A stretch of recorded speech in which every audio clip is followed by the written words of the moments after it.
देव भगवान अल्लाह, खुदा, ईश आदि नाम एक ही शक्ति के हैं। वो कैसा है, कहां है, कैसे मिलता है, किसने देखा है? ये प्रश्नवाचक चिन्ह पूर्ण रूप से हटाने के लिए अवश्य सुनिए जगत गुरु तत्वदर्शी संत रामपाल जी महाराज के अमृत वचन, सर्व पवित्र धर्मों के पवित्र शास्त्रों के आधार पर। सतगुरुदेव की जय। सर्वसंगत से प्रार्थना है, सत्संग प्रारंभ हो रहा है। कृपया सत्संग स्थल पर शांतिपूर्वक विराजमान होकर के श्रद्धा से सत्संग सुने। परमेश्वर की प्यारी आत्माओं से पुनर्निवेदन है, सत्संग प्रारंभ हो रहा है। कृपया सत्संग स्थल पर शांतिपूर्वक विराजमान होकर के श्रद्धा से सत्संग सुने। सत साहिब सतगुरुदेव की जय। बंदी छोड़ कबीर परमेश्वर जी की जय। बंदी छोड़ गरीबदास जी महाराज जी की जय। स्वामी रामदेवानंद जी गुरु महाराज जी की जय हो।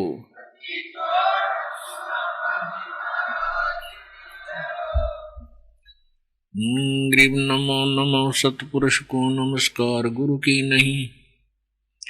सुर नर मुनि जन साधुआ संतों सर्वस्ती नहीं। सतगुरु साहेब संत सब डंडो तुम प्रणाम। आगे पीछे मत हुए तिनको जा कुर्बान। नराकार निर्विषम काल जाल भयबंधनम निर्लेपम निज निर्गुणम अकल अनुवेशंदनम। सोहम सुरति समाप्तम सकल समाना नीरतल। उज्ज्वल हीरंबर हरदमम बेपरवा अथा है वार पार निमज्जतम। ग्रीव जो सुमर सिद्ध होई गणनायक गलता ना करो अनुग्रह सोई पारस पद परवाना। आदि गणेश मनाऊं गणनायक देवन देवा। चरण कमल लौलाऊं आदंत करूं सेवा। परम शक्ति संगीतम रिद्धि सिद्धि दाता सोई। अवगत गुण अतीतम सत्य पुरुष निर्मोही। जगदम्बा जगदीशम मंगल रूप मुरारी। तन मन अर्पण शेषम भक्ति मुक्ति भंडारी। सुर नर मुनि जन ध्यावे ब्रह्मा विष्णु महेशा। शेष शेष मुख गावे पूज्य आद गणेशा। इंद्र कुबेर सरीखा वरुण धर्म राय ध्यावे। समर्थ जीवन जी का मन इच्छा फल पावे। 33 कोटि अधारा ध्यावे शेष 88। उतरे बहुजल पारा कट है यम की फांसी। 33 कोटि अधारा ध्यावे शेष 88। उतरे बहुजल पारा कट है यम की फांसी। कर जोरूं विनती करूं धरूं चरण पर शीश। गुरु जी राम देवानंद जी महाराज ने दियो नाम बख्शीश।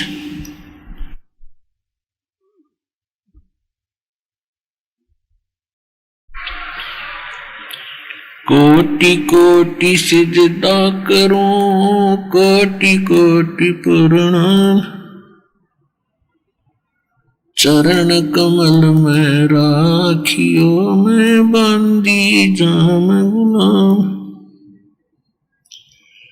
कुत्ता हूँ गुरुदेव का रामपाल दास का नाम।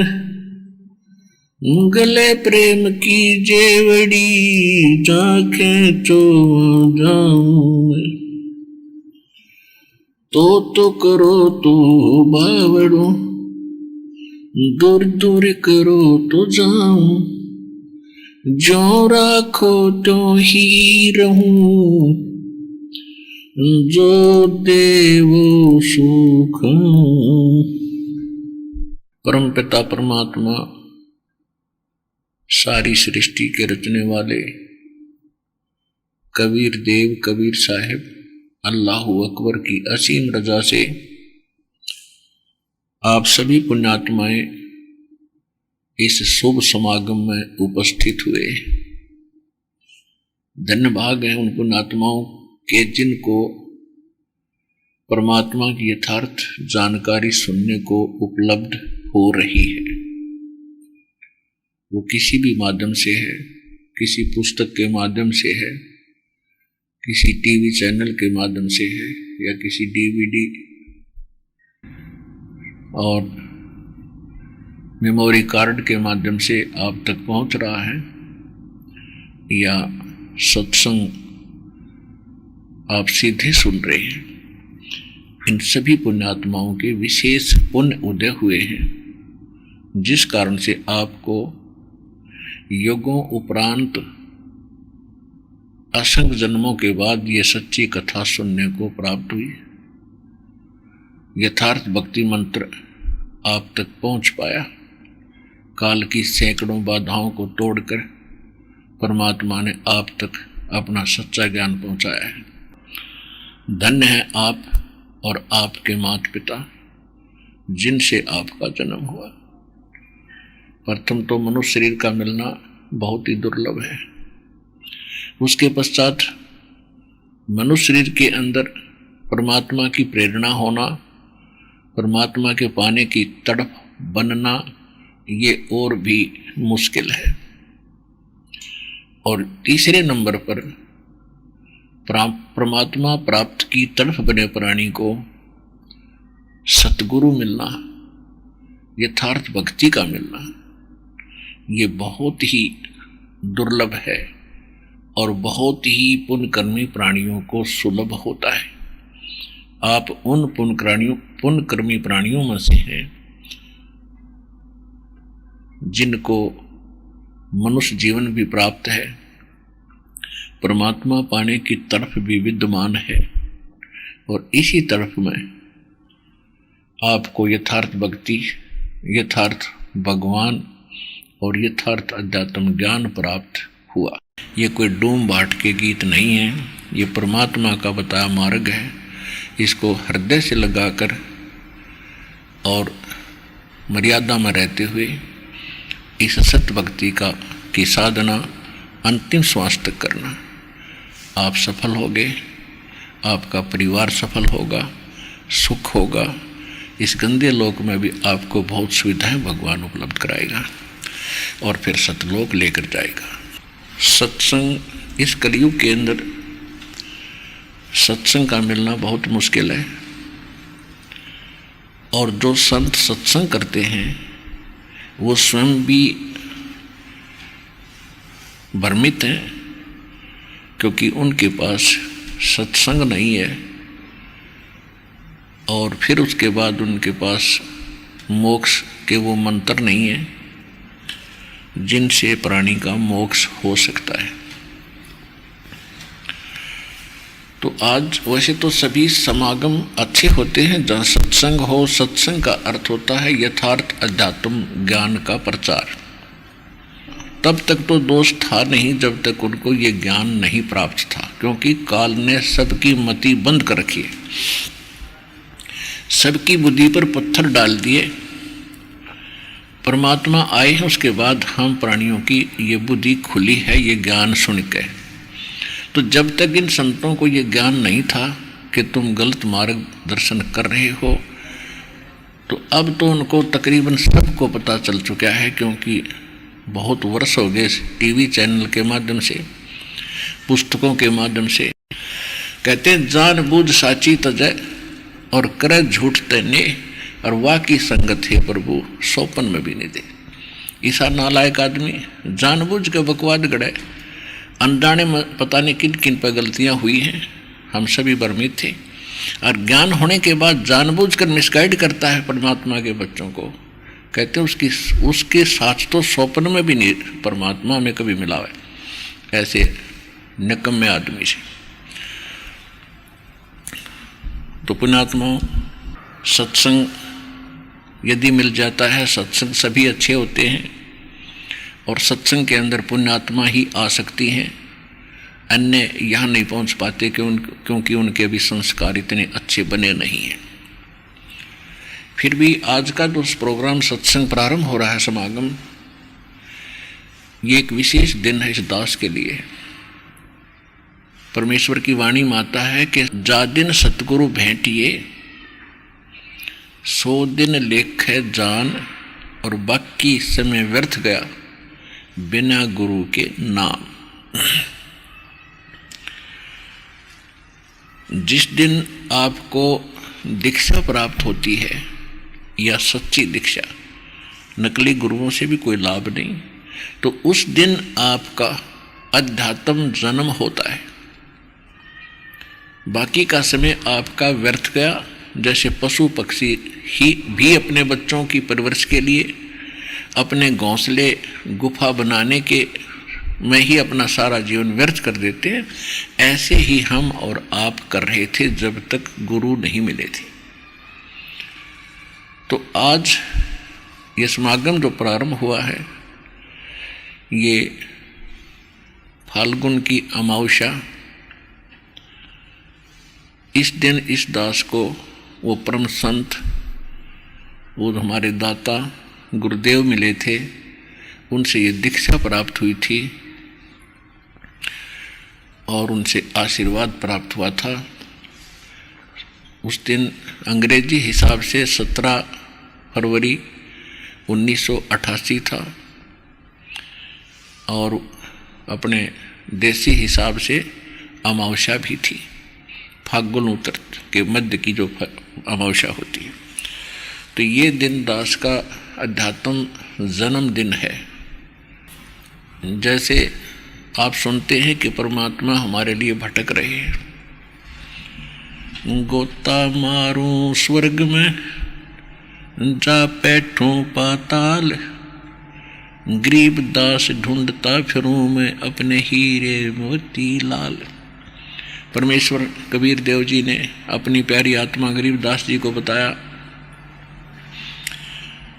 जब उन्होंने पूछा, परमात्मा आप कैसे आए इतनी दूर, हम नालायकों के लिए, हमने कितनी गलती कर रखी है, अब भी आपको नहीं पहचान रहे हैं। तब उन्होंने कहा था कि गोता मारूं स्वर्ग में और जा बैठूं पाताल, गरीब दास में ढूंढता फिरूं अपने हीरे मोती लाल। आप उस परमात्मा के हीरे मोती लाल हो, आपको वो इकट्ठे करने पर लगा हुआ है, लेकिन आप अनजान पने में परमात्मा को ना पहचान कर इस काल के जाल में फंसे रह जाते हो। तो परमात्मा प्रत्येक युग में आते हैं, उसके साथ साथ अन्य समय में भी वो जब चाहे कभी भी इस पृथ्वी पर आ जाते हैं। वो परमात्मा कभी जन्म नहीं लेते, सहशरीर आते हैं, सहशरीर चले जाते हैं। एक जीवन प्रत्येक युग में एक जन साधारण की तरह वो जीते हैं, ये उनका नियम है। जैसे इसी कलयुग के अंदर विक्रमी संवत 1455 ज्येष्ठ सुदी पूर्णमासी सन 1398 को सतलोक से आए थे। एक बालक का रूप बनाया था, कमल के फूल पर विराजमान हुए थे।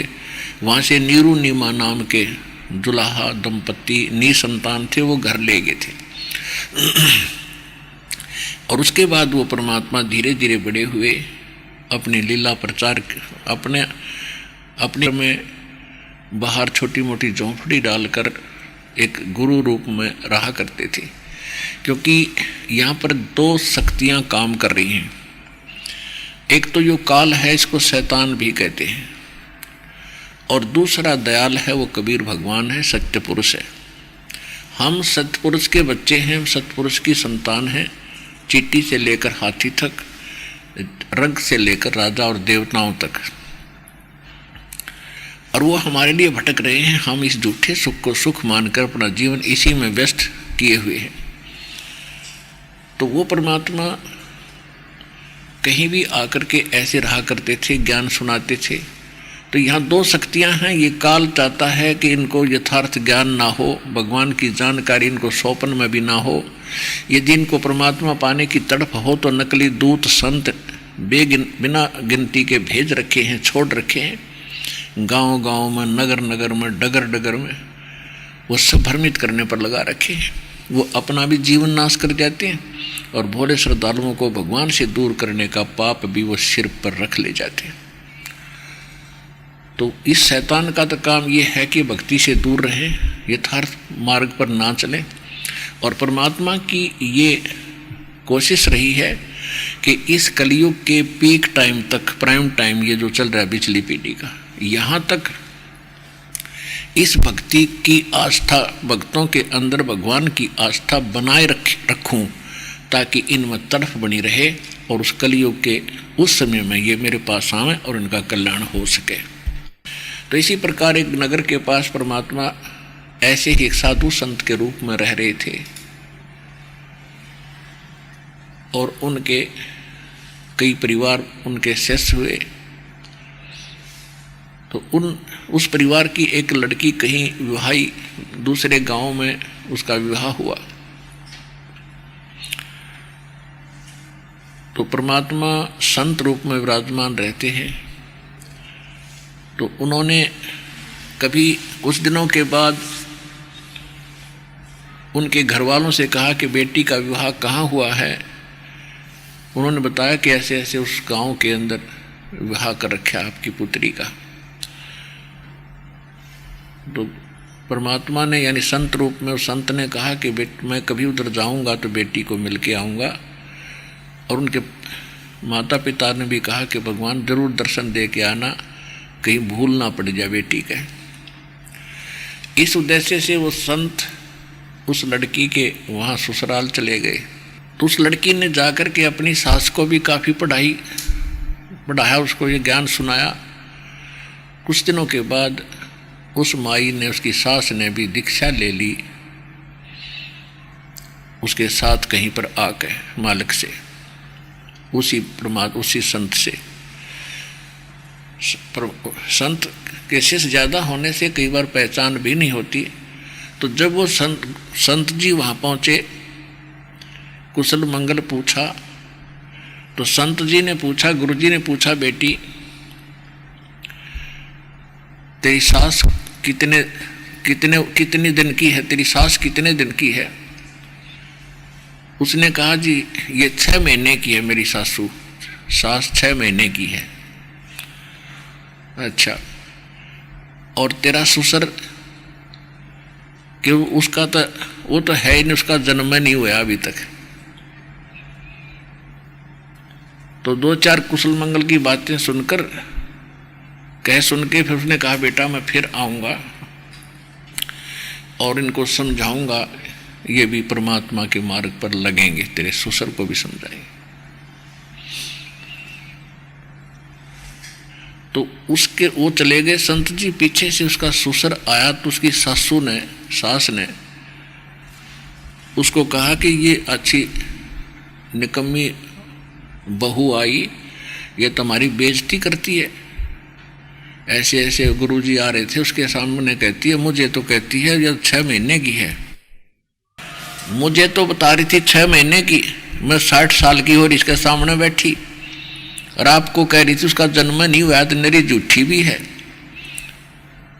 इसकी क्यों कृपा पड़ेगी। तो ससुर समझदार था कि इस लड़की के साथ तो हम क्यों बात करें।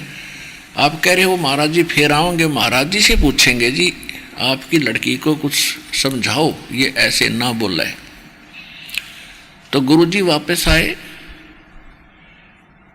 तो उसके ससुर ने कहा महाराज जी या लड़की न समझाओ, ये कैसी बोलती है, 60 साल की बुढ़िया ने तेनों कहा है 6 महीने की है, और मेरे बारे में आपको कहा ऐसे इसका जन्म नहीं हुआ है, ये अच्छी बात नहीं। ऐसे अच्छे घर की लड़की है, ये ऐसे बोल रही है, क्या सोचेंगे लोग, या पागल है या क्या कहेंगे। तो गुरुजी ने बताया, संत ने बताया देखो ये हमारी कोड वर्ड थे, अध्यात्म यानी सत्संग के ये कोड वर्ड हैं, ये तुम नहीं समझ सके, इसका कहने का तात्पर्य यह है कि इसकी सासू ने अभी नाम लिया होगा 5-6 महीने पहले। हाँ जी, 6 महीने पहले यह नाम दिला के लाई थी और आपने दीक्षा ले नहीं रखी।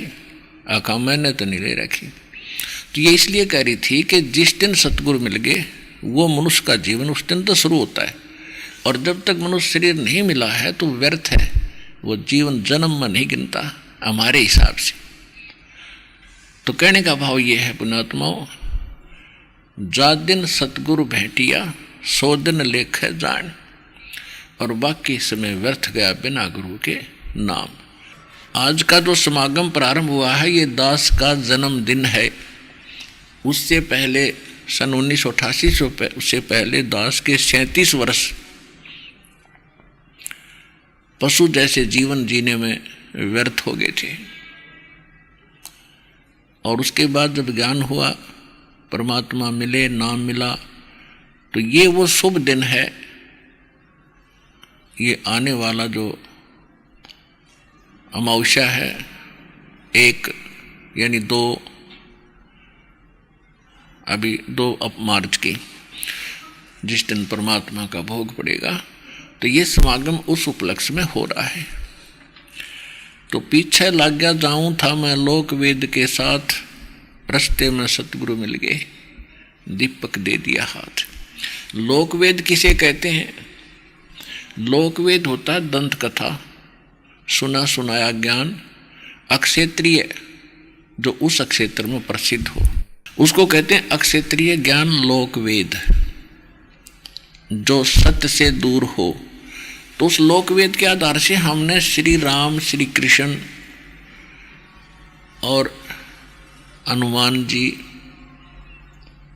और दुर्गा जी और जितने भी देवी देवता हम सुना करते, जिनके नाम याद थे, उन सबको ही पूजा करते थे। और श्री ब्रह्मा, श्री विष्णु, श्री शिव जी के विषय में हम सुना करते थे कि अजरो अमर हैं, ये सर्व संकट मोचन हार हैं, सर्व सुखदायी हैं, इन अजन्मा हैं, इनके जन्म मृत्यु नहीं होती। तो ये लोक वेद था या झूठ थी, अज्ञान था यो।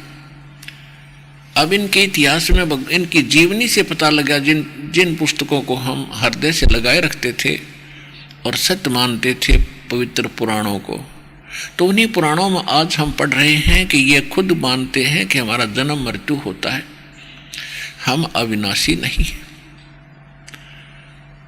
देवी पुराण, सचित्र मोटा टाइप, गीता प्रेस गोरखपुर से प्रकाशित, 3रे स्कंद में 123 पृष्ठ पे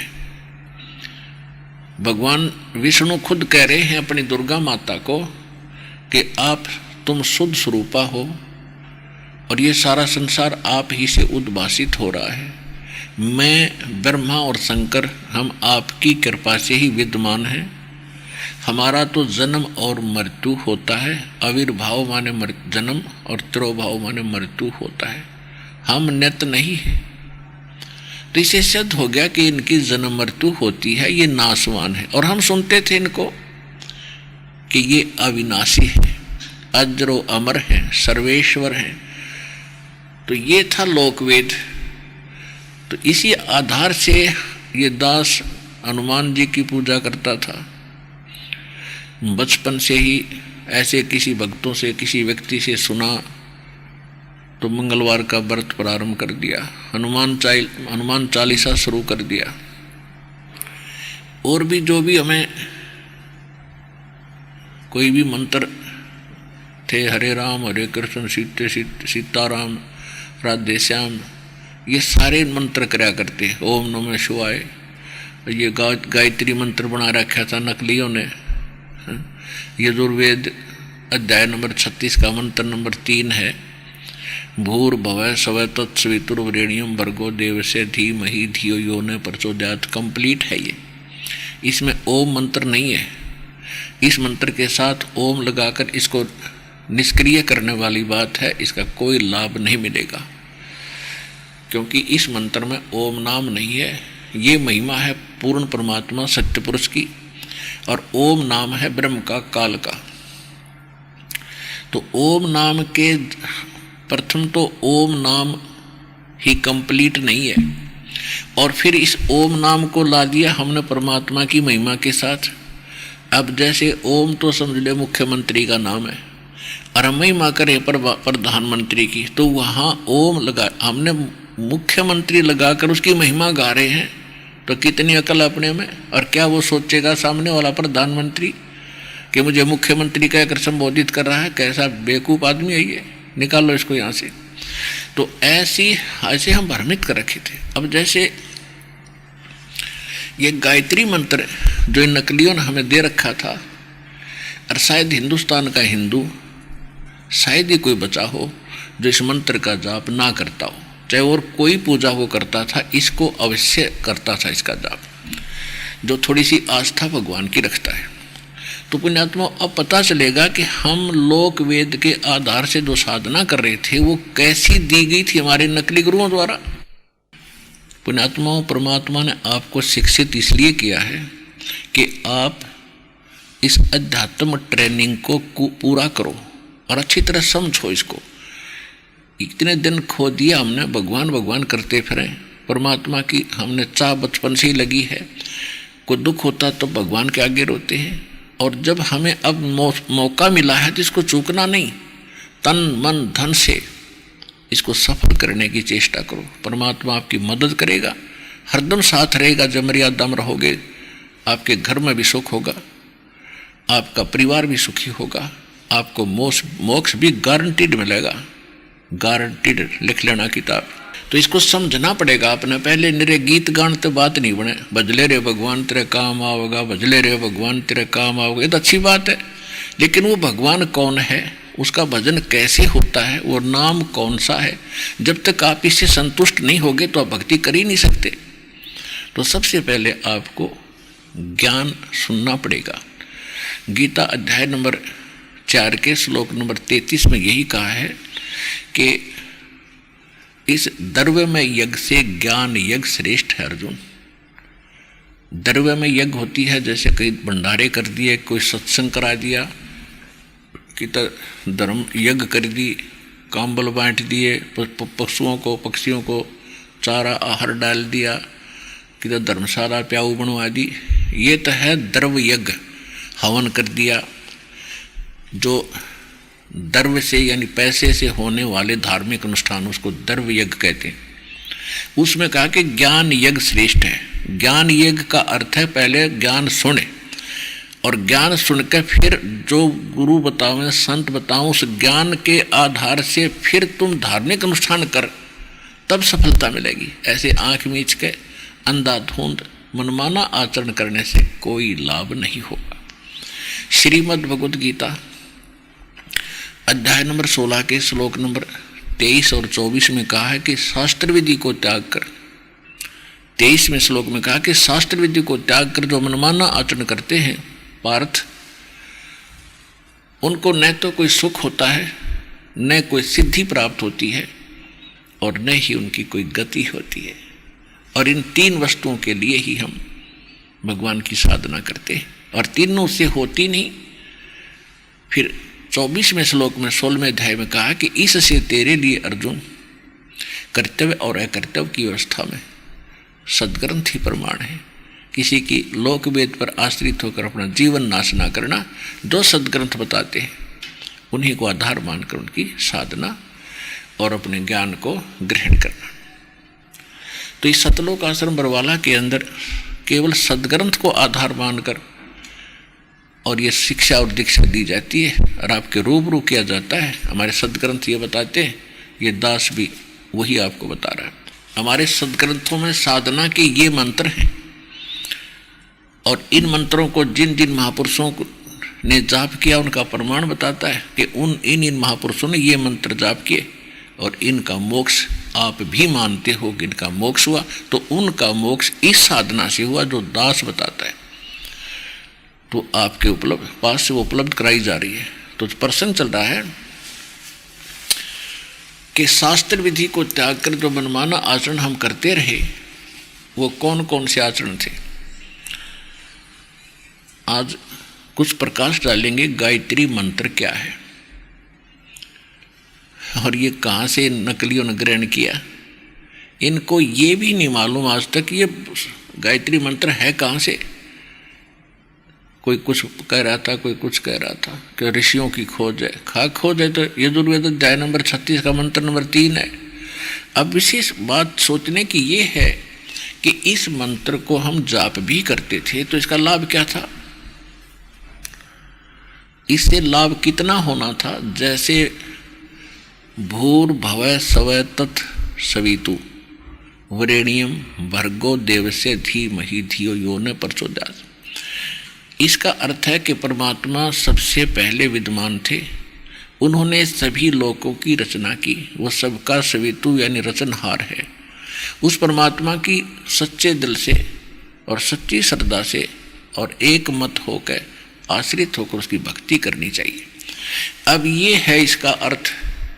इस गायत्री मंत्र को कहा करते थे आप, इसके साथ ओम नहीं लगाना चाहिए। ओम तो बिल्कुल ला कर खराब कर दिया इसको। अब कोई न्यू कहे कि ऋषियों ने और इसमें बढ़िया खोज कर दी, तो ऋषि इस भगवान से बड़े नहीं हो सकते।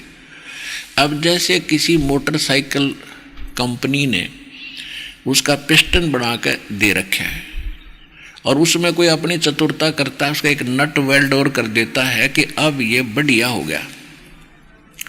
उसने तो बैठा बैठा दिया, बढ़िया तो पहले बना के कंपनी ने रख रखा था स्पेयर पार्ट में। तो कहने का भाव ये है कि ये वेद हैं हमारे, ये ISI मार्क के स्पेयर पार्ट्स हैं और इनको जो जानने वाला इंजीनियर है वही उठा उठा कर इसकी राम नाम की गाड़ी बना देता है। इन नकलियों ने कोई पता ही नहीं था कौन सा मंत्र वेद बताते हैं, कौन सा मंत्र गीता बताती है। गीता जी में केवल एक ओम मंत्र है। ब्रह्म कहता है मेरा जाप ओम मंत्र है। उस परमात्मा का की साधना करनी है मैं जानता नहीं, उसका ओम तत्सत मंत्र है, 3 मंत्र का जाप है। और गीता में कोई नाम के जाप का कोई प्रावधान नहीं, ना वेदों में है। तो ये नकली कहाँ से लाई है अन्य मंत्र अटपट करके, सहस्रनामा विष्णु का बना लिया है। ओम भगवते वासुदेव, ओम नमो भगवते वासुदेव, ओम नमः शिवाय। ये मंत्र नहीं है, ये मनमाना आचरण है। तो कहने का भाव ये है कि इस जैसे ये गायत्री मंत्र है, इसका अर्थ ये दास ने बताया है, ये बनता है। तो अब जैसे बिजली के गुण लिखे हैं कहीं पर, ये विद्युत के, और उसके गुणों में लिखा है कि बिजली पंखा चला देती है, बल्ब जगा देती है, अंधेरे में को उजाले में बदल देती है, जमीन से पानी निकाल देती है। बिल्कुल सही है। और कोई इस सेंटेंस को पढ़ता रहे पढ़ता रहे पढ़ता रहे, 1000 लाख बार पढ़ ले, क्या यूज है उसका? उस जो गुण बिजली के लिखे हैं वो प्राप्त कैसे होंगे, ये मेथड, ये तरीका खोजना था। उसका तरीका इससे हटकर है। किसी व्यक्ति से पूछे भाई कनेक्शन कैसे मिलता है, वो कौन कौन से पेपर तैयार करने पड़ते हैं, वो सारे तैयार करें। जो भी उनकी फॉर्मेलिटी है बिजली प्रदान करने वाले महकमे की, वहाँ जावे और उनके बताए अनुसार सारे फार्म भरे, विटनेस दिवावे और फिर वो कनेक्शन देंगे। तो जो गुण आप सुना करते और गाया करते और बोलिया करते, आप भी रोज रटा करते, वो गुण तब मिलेंगे जब आप कनेक्शन ले लोगे। फिर वो गुण गाइयो चाहे ना गाइयो, फिर तो रोज उनका आनंद लीजियो। तो इस गायत्री मंत्र में ये गुण है उस भगवान के। परमात्मा सर्वप्रथम विद्यमान थे, उन्होंने सारी सृष्टि रची है, वही सबके हितैषी है, वरेण्यम है और सबके वो दाता है। उसकी भक्ति करनी चाहिए अपने सच्चे दिल से, सच्ची बुद्धि से, और कुछ बुद्धि का प्रयोग करो, परमात्मा को जानो। इस तरह का उसका अनुवाद है। तो उसको हम रोज पढ़ते रहें। भगवान सर्वप्रथम थे, परमात्मा ने सब रचना रची, उसकी भक्ति करनी चाहिए, सच्चे दिल से करनी चाहिए, करते रहो। तो उस गायत्री मंत्र के 1 लाख जाप करने, करोड़ जाप करने से कोई लाभ नहीं होगा जब तक वो गुण जो भगवान के अंदर हैं उनको प्राप्त कराने वाला कनेक्शन यानी सतगुरु नहीं मिलेगा। इसलिए वो साधना शास्त्र विधि त्याग कर ये मनमाना आचरण था और इस गायत्री मंत्र का कोई लाभ आपको नहीं मिला। जिस कारण से आप भक्ति करते करते भी सब दुखों का सामना करते रहे। उसके बाद आप प्रेत पित्र बनकर श्राद्ध खाने के लिए तत्पर रहे, यानी आपके श्राद्ध निकलवाए जा रहे थे, तो क्या लाभ दिया उस साधना आपको। इसी प्रकार अन्य जो साधनाएं हैं, अब जैसे व्रत रखते हैं, व्रत रखने से क्या लाभ होगा। जैसे दास मंगलवार का व्रत रखा करता हनुमान जी का, और छोटी उम्र में ही लग गया था, 4वीं 5वीं कक्षा से, तो बच्चे को भूख तक नहीं लगा करे कि वो सारे दिन उछल कूद मचानी, और उस दिन व्रत रखना कंपलसरी। अब 12 बजे के बाद खाना खा सकते थे, उससे पहले खाना नहीं खा सकते। तो जब तक रोटी ना मिलती इतना हनुमान थोड़ा याद आया करता, रोटी घनी याद आया करती। अन्य सोचा करते कब 12 बजे रोटी खावें, पेट पकड़ कर बैठ जाते। तो कहने का भाव ये है कि starvation could not lead to salvation. भूखा मरने से भगवान नहीं मिल सकता। और फिर ये प्रावधान कहा ऐसे व्रत रखने का। सूक्ष्म वेद में लिखा है कि प्रथम अंदर संयम राखे, योग युगत सब सतगुरु भाखे। सबसे पहले खाने और पीने में संयम करे, कति इतना कम भी नहीं खावे जिस तरह सारे दिन रोटी याद आवे या आंत कट्ठी हो जाए, अस्वस्थ हो जाए इंसान। और इतना ज़्यादा भी नहीं खावे, खा ले दड़ी पक्का, हर फिर अंगड़ाई टूटा जमाई आवे, भक्ति करी जाना। यानी अन्न और जल का संयम रखे, आवश्यक खाना खावे, घना भी नहीं खावे और कति इतना भी नहीं खावे कि भाई कम भी नहीं खाए, यानी अपना मीडियम सा जलपान करे, भक्ति करे, उससे शरीर भी नॉर्मल रहता है। और योग युक्त, योग माने साधना की, युक्ति माने विधि, सतगुरु बतावे तो वो इस तरह के बताओगा। और हमारी श्रीमद् भगवत गीता एंड पवित्र श्रीमद् भगवत गीता, पवित्र चारों वेद और पवित्र सूक्ष्म वेद जो गॉड गिवन स्पिरिचुअल नॉलेज है, जो परमात्मा स्वयं आकर बोलते हैं, उसको सूक्ष्म वेद कहते हैं और उसको तत्व ज्ञान भी कहते हैं। इन 3 जो ये सदग्रंथ हैं, 3 सदग्रंथ हैं, इनके अंदर हमारी भक्ति की विधि यथार्थ लिखी हुई है। लेकिन वेद और गीता में एक जैसी विधि है भगवान के पाने की, ये इनकम्प्लीट है, कंप्लीट नहीं है। इसका प्रमाण है श्रीमद् भगवत गीता अध्याय नंबर 4 के और श्लोक नंबर 32 और 34 में। यहाँ पर ये गीता ज्ञानदाता श्री कृष्ण में प्रवेश करके ब्रह्म बोल रहा है, ब्रह्म। और ये कह रहा है कि अर्जुन, जो मैंने अभी तुझे अन्य साधकों की साधनाएं बताई हैं, श्लोक नंबर 25 से लेकर 30 तक,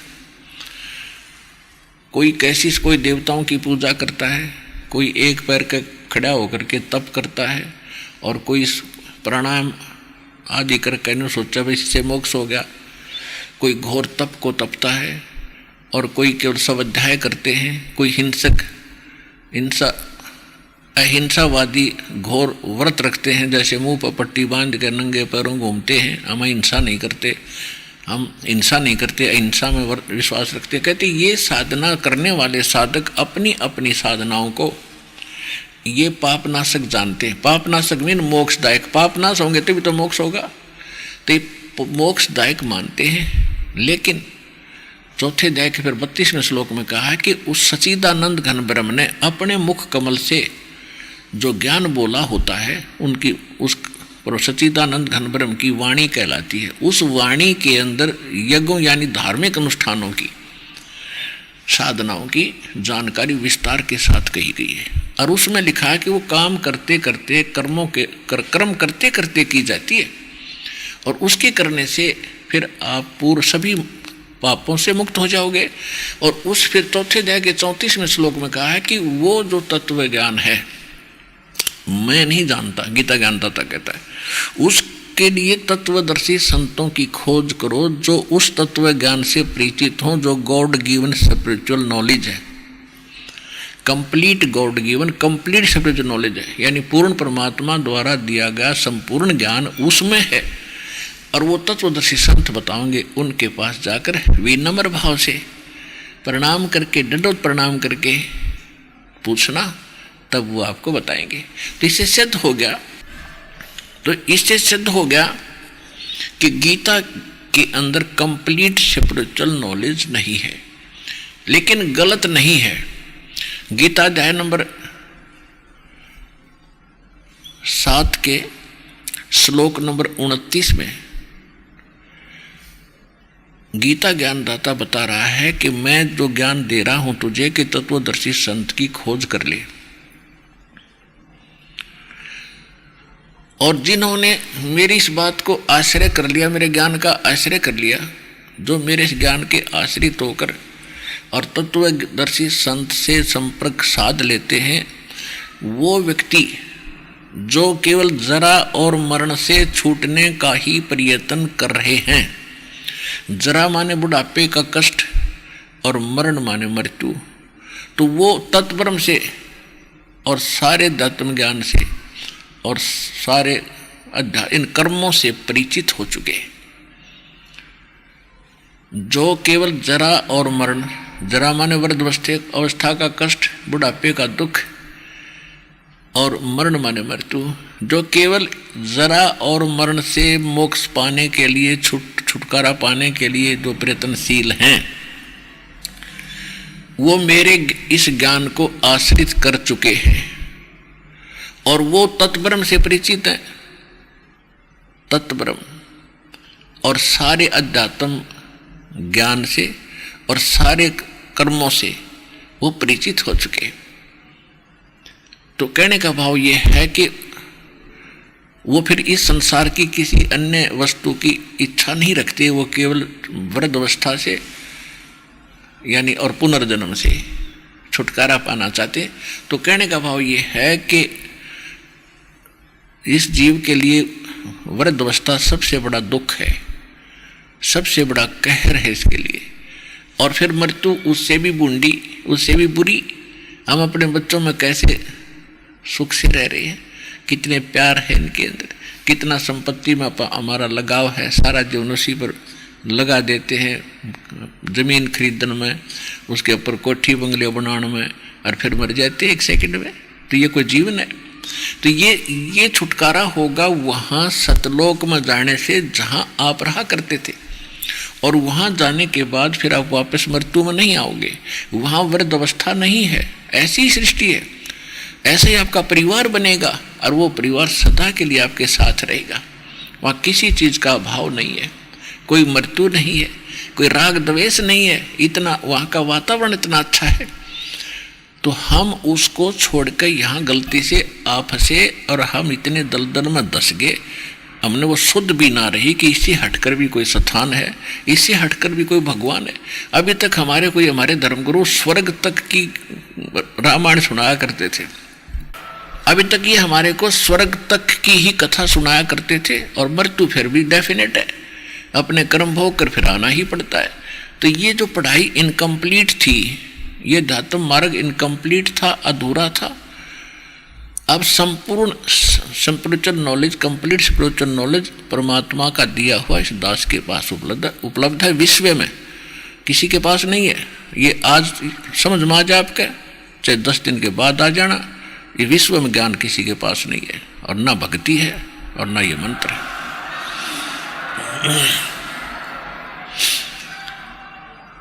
तो कहने का तात्पर्य ये है कि ये कह रहा है कि वो जो इस बात से परिचित हो चुके हैं और उन्हें तत्वदर्शी संतों से मिलन उनका हो चुका है, वो ही व्यक्ति, वही साधक केवल उस स्थान को पाने की चेष्टा करते हैं जहाँ जरा और मरण नहीं है, जहाँ वृद्धावस्था और मृत्यु नहीं है। 8वें अध्याय के प्रथम मंत्र में अर्जुन ने पूछा कि किम तत्परम, वो तत्परम क्या है जिसके विषय में आप कह रहे हो कि जो व्यक्ति केवल जरा और मरण से छूटने का प्रयत्न करते हैं, तो ऐसा वो तत्परम कौन है, ऐसा वो तत्परम क्या है, अध्यात्म क्या है। तो 8वें अध्याय के 3रे श्लोक में गीता जी में गीता ज्ञानदाता कहता है कि वो परम अक्षर ब्रह्म है, यानी गीता ज्ञानदाता से अन्य है। और गीता अध्याय नंबर 15 के श्लोक नंबर 1 से 4 में और 16 और 17 में एक निष्कर्ष दिया है, तत्वदर्शी संत की पहचान भी बताई है कि ये उल्टा लटका हुआ संसार रूपी वृक्ष जानो। जैसे जड़ वृक्ष तो वैसे नीचे से ऊपर होता है, जमीन में जड़ होती है, ऊपर तना होता है, डार होती है, शाखा होती है, पत्ते होते हैं।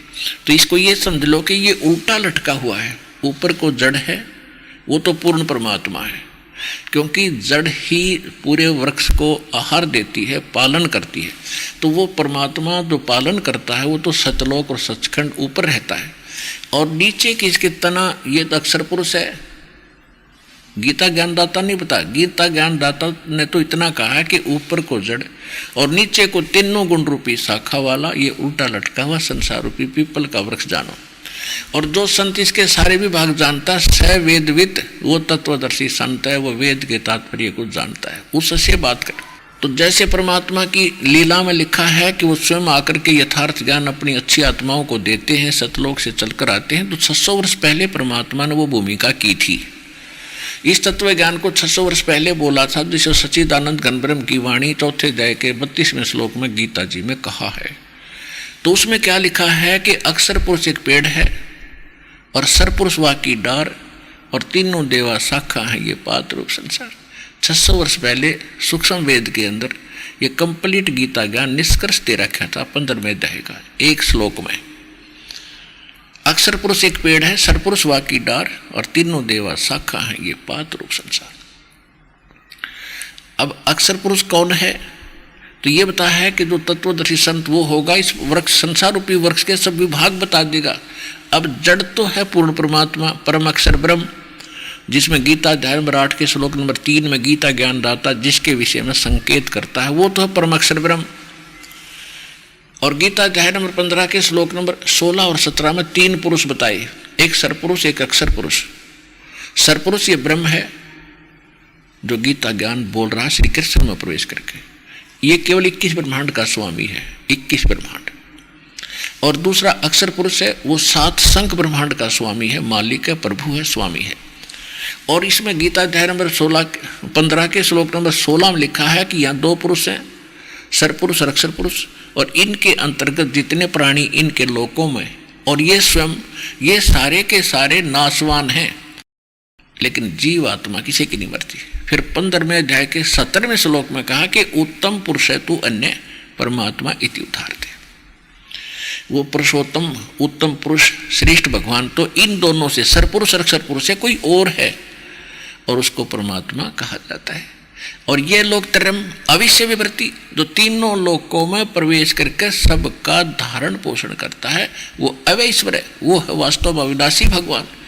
तो संसार रूपी वृक्ष की का पोषण मूल से होता है। तो मूल जो है वो परम अक्षर पुरुष है, परम अक्षर ब्रह्म को हो, परम अक्षर पुरुष को हो। अब हम आते हैं गीता अध्याय नंबर 8 के और श्लोक नंबर गीता अध्याय नंबर 15 के श्लोक नंबर 1 से 4 का निष्कर्ष है कि तत्वदर्शी संत वो होगा जो इसके सभी भागों को भिन्न भिन्न बता देगा। सरपुरुष कौन है, परम अक्षर पुरुष कौन है, और अक्षर पुरुष कौन है, डार कौन है, यह आपको बता दिया कि संसार रूपी वृक्ष की मूल तो परम अक्षर ब्रह्म है, परम अक्षर पुरुष को हो, परम अक्षर ब्रह्म को हो। और तना जो जमीन से बाहर दिखाई देता उसको वो सरपुरुष जानो, सरपुरुष न अक्षर पुरुष, अक्षर पुरुष जिसको परब्रह्म भी कहते हैं, जो 7 संग ब्रह्मांड का स्वामी है। उसके बाद उस तने से एक मोटी डार निकलती है, वैसे तो बहुत सी निकलती है, उनमें से एक को समझो ये सरपुरुष है, ज्योति निरंजन है, ये काल है, 21 ब्रह्मांड का स्वामी है, ये ब्रह्मा विष्णु महेश का पिता है। तो इसके डार के आगे फिर 3 शाखा हैं, रजगुण ब्रह्मा, सतगुण विष्णु, तमगुण शिव जी, और आगे पात्ररूप संसार है। इनके इस उस डार पर लगी हुई शाखाएं 3 और उनके आगे जितने पत्ते हैं, तो उनके वो हम हैं, पात्ररूप संसार। ये तो परमात्मा ने बताया और दास ने आपका रूबरू कर दिया। तो ये कंप्लीट जो ज्ञान इनका बताता है वो तत्वदर्शी संत है। तो इस विश्व में आज तक आपने भी खूब अध्यात्म मार्ग की खोज की है, संतों से भी मिले हो, सदग्रंथ भी आपने बहुत पढ़े हैं, आज तक आपको ये ज्ञान बतानिया नहीं मिला होगा। तो इससे भी सिद्ध हो जाना चाहिए आपके हृदय में कि इस विश्व में दूसरा वर्तमान में कोई संत नहीं है।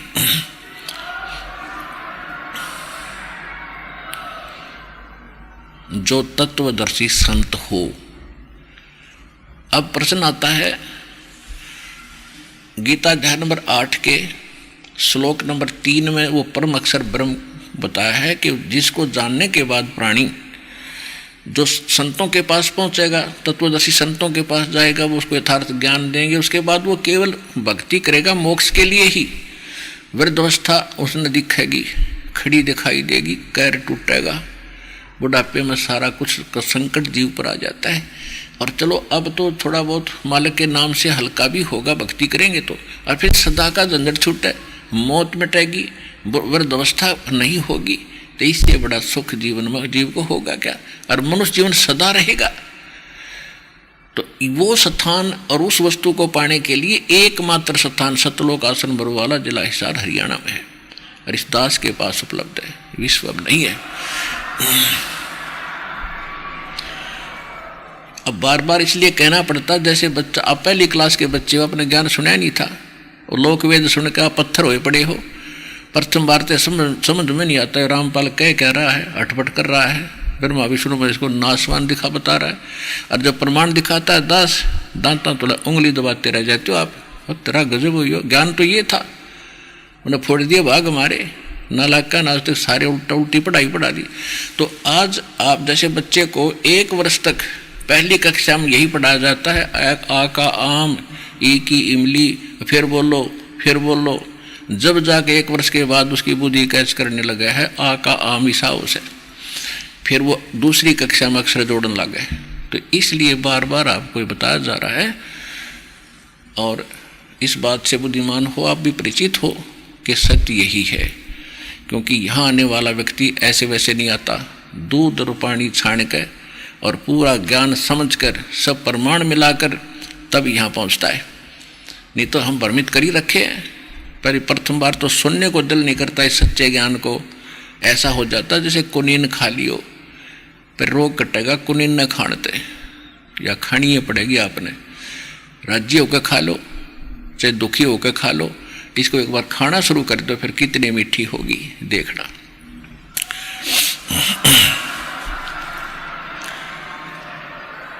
तो प्रसंग चल रहा है कि अब गीता ज्ञान दाता, अभी हम लोकवेद सुना करते, उससे हटकर ये है वो ज्ञान जिसको हम सत्संग और सत्साधना और समाधान कह सकते हैं। गीता के अंदर कोई अन्य साधना नहीं है, इवन व्रत को भी मना कर रखा है, व्रत को। अब जो प्रसंग चल रहा है हम उसी को आगे बढ़ाते हैं कि 8वें अध्याय के 3रे मंत्र में गीता ज्ञानदाता कहता है कि वो परम अक्षर ब्रह्म है, जिसको उस तत्व ब्रह्म को जिसने जान लिया वो जरा और मरण से छूटने का प्रयत्न ही करते हैं। फिर गीता अध्याय नंबर 8 के श्लोक 5 और 7 में गीता ज्ञानदाता कहता है कि यदि तू मेरी भक्ति करनी है तो मेरी भक्ति कर। उसका केवल 8वें अध्याय के 13वें श्लोक में बता दिया कि ओम इति एकाक्षरम ब्रह्म व्यवहारण माम अनुसमरण ये परियाति तजन देहम सयाति परमाम गति। गीता ज्ञानदाता श्री कृष्ण में बोल रहा है वो ब्रह्म है, वो काल है, वो कहता है कि मुझ ब्रह्म का यदि इतने साधना करनी है तो केवल एक ओम अक्षर है, नथिंग एल्स, और कुछ नहीं। ओम इति यह है एकाक्षरम, एक अक्षर ओम है, माम अनुसम, ओम इति एकाक्षरम ब्रह्म व्यवहारण माम अनुसमरण, मुझ ब्रह्म का श्रवण उच्चारण करके श्रवण करता हुआ ये परियाति तजन देहम, जो शरीर छोड़कर जाता है, सयाति परमाम गतिम, जो मेरे से मिलने वाली, ओम से मिलने वाली जो परम गति है उसको प्राप्त होगा। वो परम गति कौन सी है? ब्रह्मलोक प्राप्ति होती है। गीता अध्याय नंबर 8 के ही श्लोक नंबर 16 में कहा कि अर्जुन के ब्रह्मलोक में गए हुए प्राणी भी फिर वापस जन्म मृत्यु में आते हैं। इति सिद्धम कि ओम के नाम के जाप से वो मोक्ष नहीं हुआ, कौन सा, जिसमें जन्म मृत्यु हो रही है, यदि ये हुआ, और वो नहीं हुआ जिसमें जन्म मृत्यु कभी नहीं होती। तो जिसमें जन्म मृत्यु यहाँ कभी में नहीं आते वो है कंप्लीट सोल्वेशन, वो कंप्लीट मोक्ष है, कल्याण है, पूर्ण मोक्ष।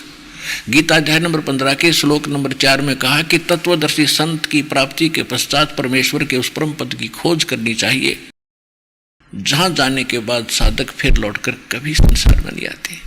और जिस परमात्मा ने सारे ब्रह्मांडों की रचना की है, यानी संसार रूपी वृक्ष की प्रवृत्ति जिससे विस्तार को प्राप्त हुई है, यानी जिसने सब ब्रह्मांडों की रचना की है वो परमात्मा है। और उसकी भक्ति करने से वहाँ उसके वो तत्वदर्शी संत बताएंगे, उसके बाद उस परम पद की खोज करनी चाहिए, जहाँ जाने के बाद फिर लौटकर कभी संसार में नहीं आते। और उस केवल एकमात्र उसकी भक्ति कर और उसी की शरण ग्रहण कर। तो ये गीता अध्याय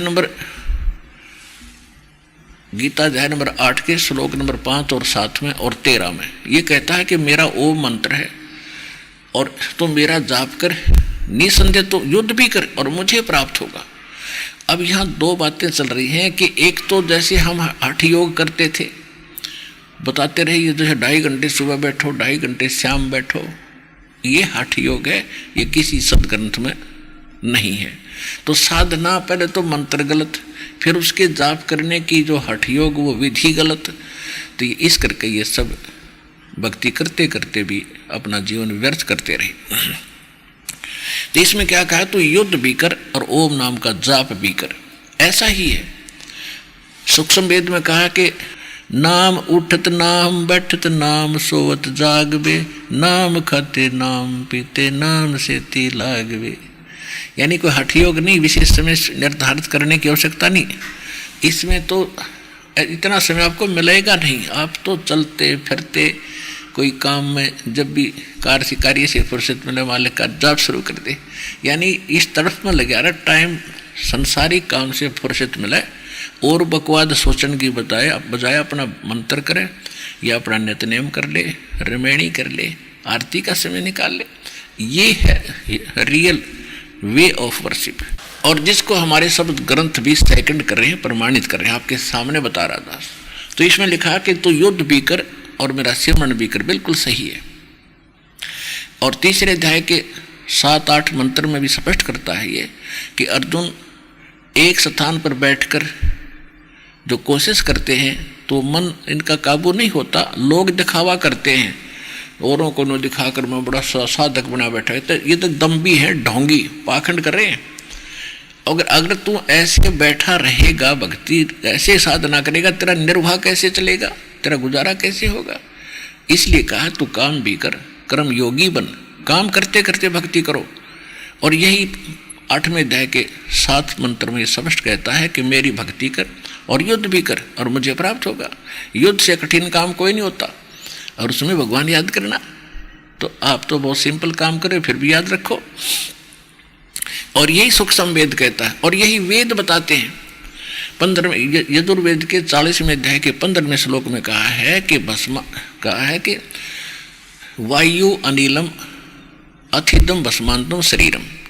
यानी इस मंत्र का जो जाप है आपने प्राणों से यानी श्वास से करना है, वायु से करना है।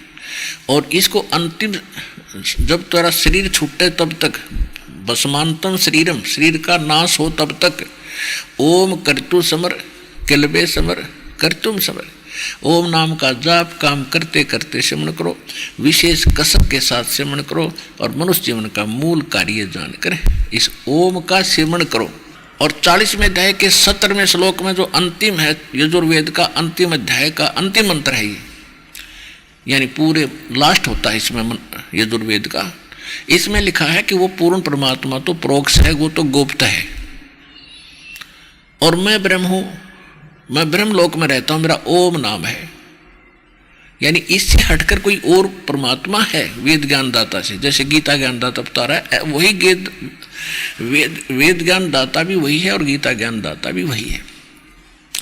अब 40वें यजुर्वेद के 40वें अध्याय के 10वें मंत्र में कहा कि कोई तो परमात्मा को संभुवात कहता, संभुवात माने जन्म लेने वाला, और कोई असंभुवात प्राहु, कोई असंभुवात कहता है कि वो जन्म लेता ही नहीं, जैसे अजन्मा है। और संभुवात मानते हैं ये जैसे रामकृष्ण अवतार रूप में आता है, और कुछ कहते हैं वो जन्म लेता ही नहीं, वो तो निराकार है। तो वो कैसा है वो परमात्मा, साकार है या निराकार है, संभुवात है या असंभुवात है, उसकी जानकारी तत्वदर्शी संत धीराणाम लिखा उसमें मूल पाठ में, धीराणाम। वो तत्वदर्शी संत उसका अर्थ होता है कि वो तत्वदर्शी संत जो बताते वो सुनो।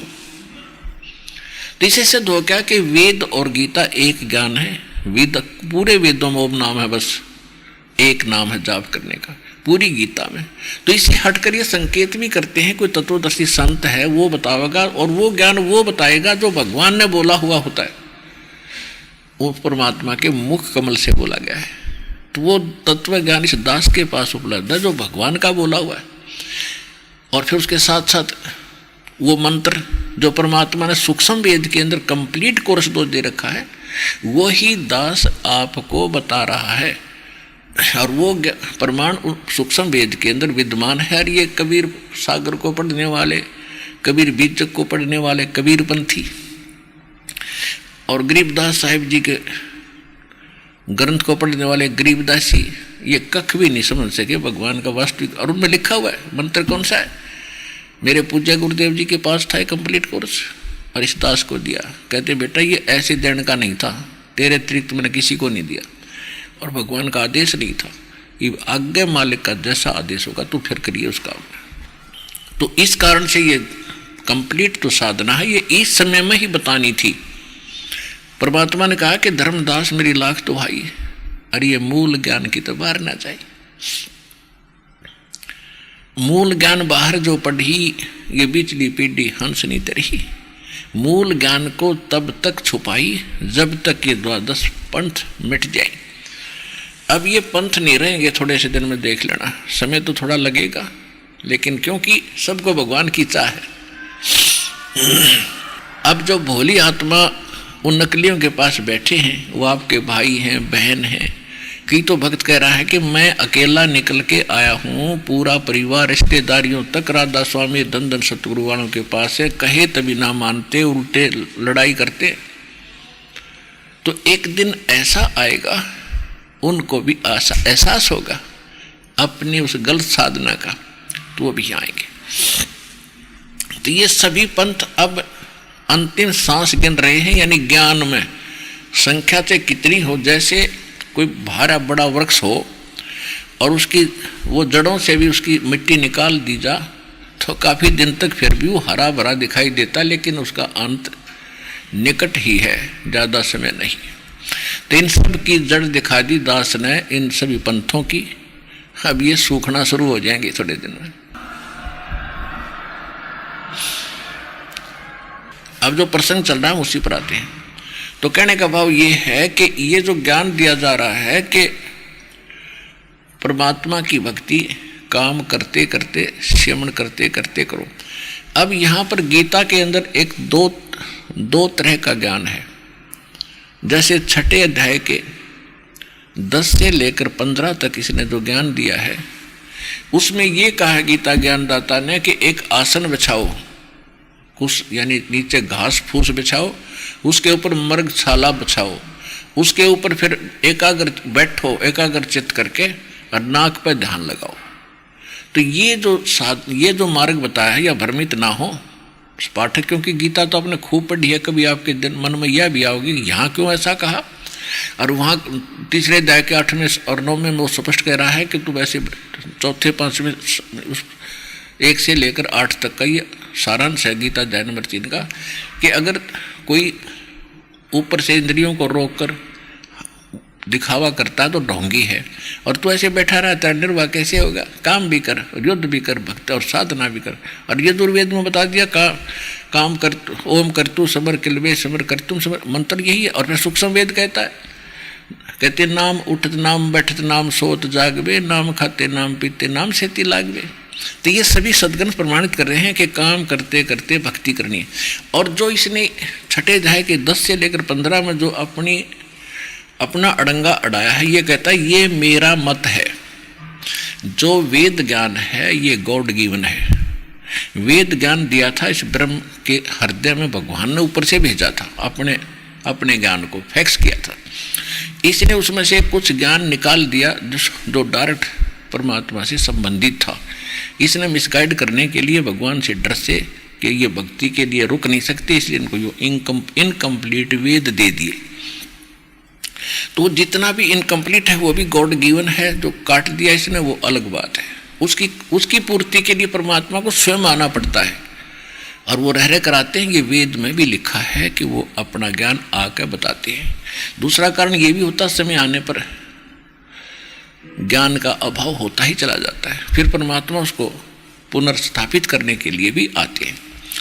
तो यहाँ जो प्रसंग चल रहा है उसमें यह है कि यहाँ ये इससे ये सिद्ध हो गया कि छठे अध्याय के जो 10 से लेकर 15 तक इसने जो कहा है, ऐसे बैठ, नाक पर ध्यान लगा, ऐसे कर, फलाना कर, तो ये इसका मत है और ये सूक्ष्म वेद से मेल नहीं खाता है, तो ये रिजेक्टेड है। और इसने फिर तीसरे अध्याय के अंदर 3 से लेकर 8-9 तक ये स्पष्ट कर ही रखा है कि तू कर्मयोगी बन, एक स्थान पर बैठा रहा, तेरा निर्वाह कैसे होगा। और वह कहता है एक स्थान पर बैठ और ध्यान लगा, तो वो इसका अपना मत है जो अन्य वेदों ज्ञान से, भगवान के दिए ज्ञान से नहीं मेल खाता, उसको हम छोड़ देंगे।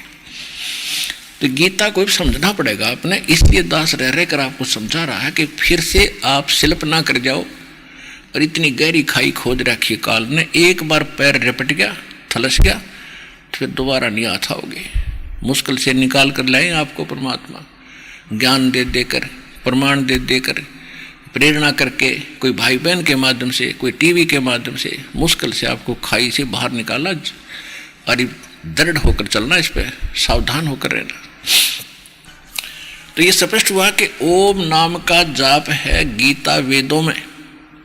रही बात पुराणों की, ये पुराण गॉड गिवन से प्रयोजन नहीं है, ये तो श्री ब्रह्मा जी को मिले थे वेद, इस काल के ने छुपा दिए थे समुद्र में। ये सागर मंथन पर भेजे तीनों भाई, तो इन सबसे पहले वेद निकले थे, वो ब्रह्मा को प्राप्त हुए थे। और इस काल के ब्रह्म के श्वासों से इसके अंदर अंतःकरण से ये बाहर आए थे। तो इन वेदों को ब्रह्मा ने पढ़ा, और ब्रह्मा जी की बुद्धि इस काल के हाथ में। गीता अध्याय नंबर 7 के श्लोक नंबर 1 से लेकर और 10 तक ये प्रमाणित करता है कि बलवानों का बल और बुद्धिमानों की बुद्धि मेरे हाथ में है। उदाहरण के लिए, जैसे वनवास के अंदर श्री रामचंद्र जी सीता के अपहरण के बाद बिलख बिलख कर रो रहे थे, ऊपर से पार्वती और महादेव जी देख रहे थे। भगवान शिव ने प्रणाम किया, पार्वती ने भी देखा किसको प्रणाम कर रहे हैं, महादेवों के देव। नीचे एक व्यक्ति रो रहा है, उसको प्रणाम कर रहे हैं। तो पार्वती जी ने पूछा आप किसको प्रणाम कर रहे हो, कि सामने भगवान आए हैं, यानी 3 लोक के मालिक श्री विष्णु जी उर्फ उसके बड़े भाई थे, श्री शंकर जी के बड़े भाई हैं। बड़े भाई को प्रणाम करना अनिवार्य होता है। तो कहा कि भगवान आए। पार्वती बोली ये मनुष्य, कि हाँ ये रो क्यों रहा है, कि कोई आपत्ति है इसके ऊपर। तो भगवान रोते हैं कभी। श्री भगवान शंकर ने बताया कि इनकी पत्नी गुम हो गई है, किसी ने उठा ली है और ये इसलिए रो रहा है। तो यहाँ एक बात ये भी सोचने की, श्री यानी शंकर भगवान की बुद्धि नहीं काम कर रही थी, उसको भी बुद्धि काल के हाथ में ना वो बता देता।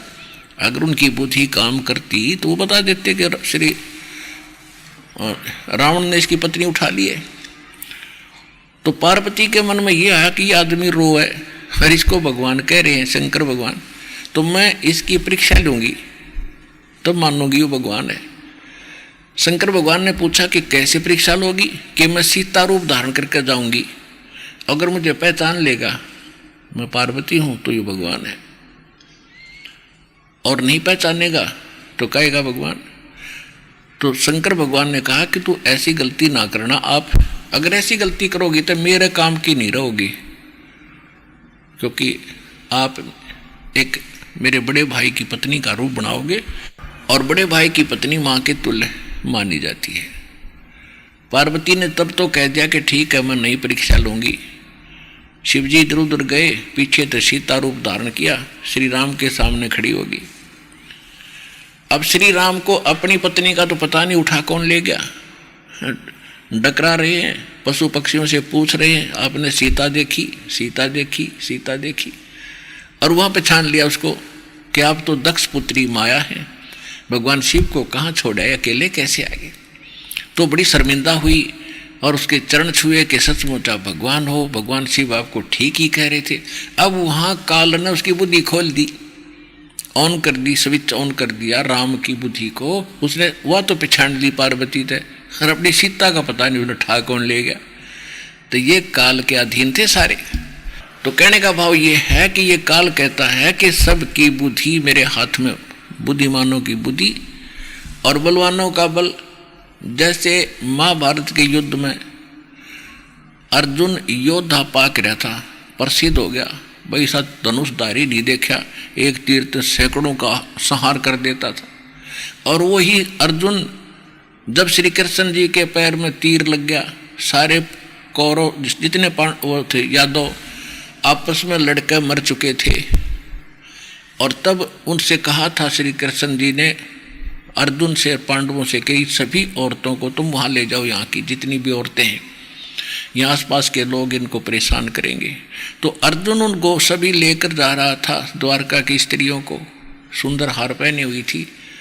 तो रास्ते में भीलों ने, जंगली लोगों ने घेर लिया, सब औरतों के गहने लूट लिए, कुछ औरतों को घसीट ले गए। और वही अर्जुन योद्धा पाक रहा था और खड़ा खड़ा काप, वो गांडीव धनुष उस तो उठा को नहीं, हाथ क्यों करे खड़ा खड़ा। और जब सारा सांग हो लिया, वो जा लिए, तब अर्जुन रो रहा है कि श्री कृष्ण ने हमारे साथ धोखा कराया, इसलिए बड़ा छलिया है। जब इसने युद्ध करवाना था तब तो मुझे पावर दे दी, एक मारू था 20 मरे थे, और आज ये मुझे पीठ छेद कर चले गए, मेरा हाथ भी ना उठे। तो परमात्मा कहते तुमने जड़ का पता नहीं है, तुम एक दूसरे को लहना देते हो ना। श्री कृष्ण छलिया था, छलिया है ये काल, ये श्री कृष्ण में और तुम में। जब चाहे बुद्धि दे देता है, जब चाहे पावर दे देता है, और फिर थारी गैस काट देता है। खाओ धक्के, कर्म अपने भोगो। तो इस प्रकार हमने इस काल के जाल को समझना है। तो यहाँ जो प्रसंग चल रहा है कि बुद्धिमानों की बुद्धि और बलवानों का बल, ये खुद कहता है मेरे हाथ में है। तो कहने का भाव ये है कि ब्रह्मा ने ये वेद पढ़े और ब्रह्मा की बुद्धि काल के हाथ में, इसने जैसा भी इसको अर्थ करके दिया उल्ट सुल्ट, वही सारा अर्थ इन ब्राह्मण लोगों के पास प्राप्त है। और इन पुराणों का ज्ञान श्री ब्रह्मा जी ने दिया प्रारंभ में सबसे प्रथम, और उस ज्ञान को फिर अन्य ऋषियों ने उनसे सुनकर कुछ अपना अनुभव और कुछ अपनी अटकलबाजी एक दूसरे से सुना, उसके 18 पार्ट कर दिए। तो कहने का भाव ये है कि जो ये पुराण है 18, अगर इनमें वेद से जैसे कोई कथा कहानी है उसको तो सत्य मानो, जो कथा कहानी है वो तो सत्य है, लेकिन जो मंत्र की विधि है और वो सूक्ष्म वेद से मेल नहीं खाती है और वेदों से मेल नहीं खाती है, तो वो भक्ति की विधि गलत है, वो साधना गलत है।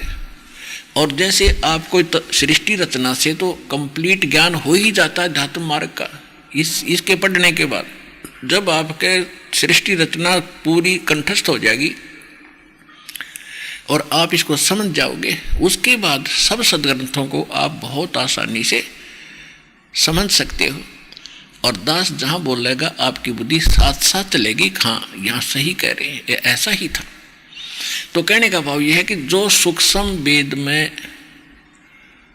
जो कथाएं हैं सृष्टि रचना की, और उससे मिलती जुलती ब्रह्मा जी ने भी सुनाई है, लेकिन ब्रह्मा जी भ्रमित रहा है, क्योंकि परमेश्वर ने स्वयं आकर ब्रह्मा जी को, विष्णु जी को, शिव जी को, इन तीनों को सबसे पहले ज्ञान सुनाना चाहा था।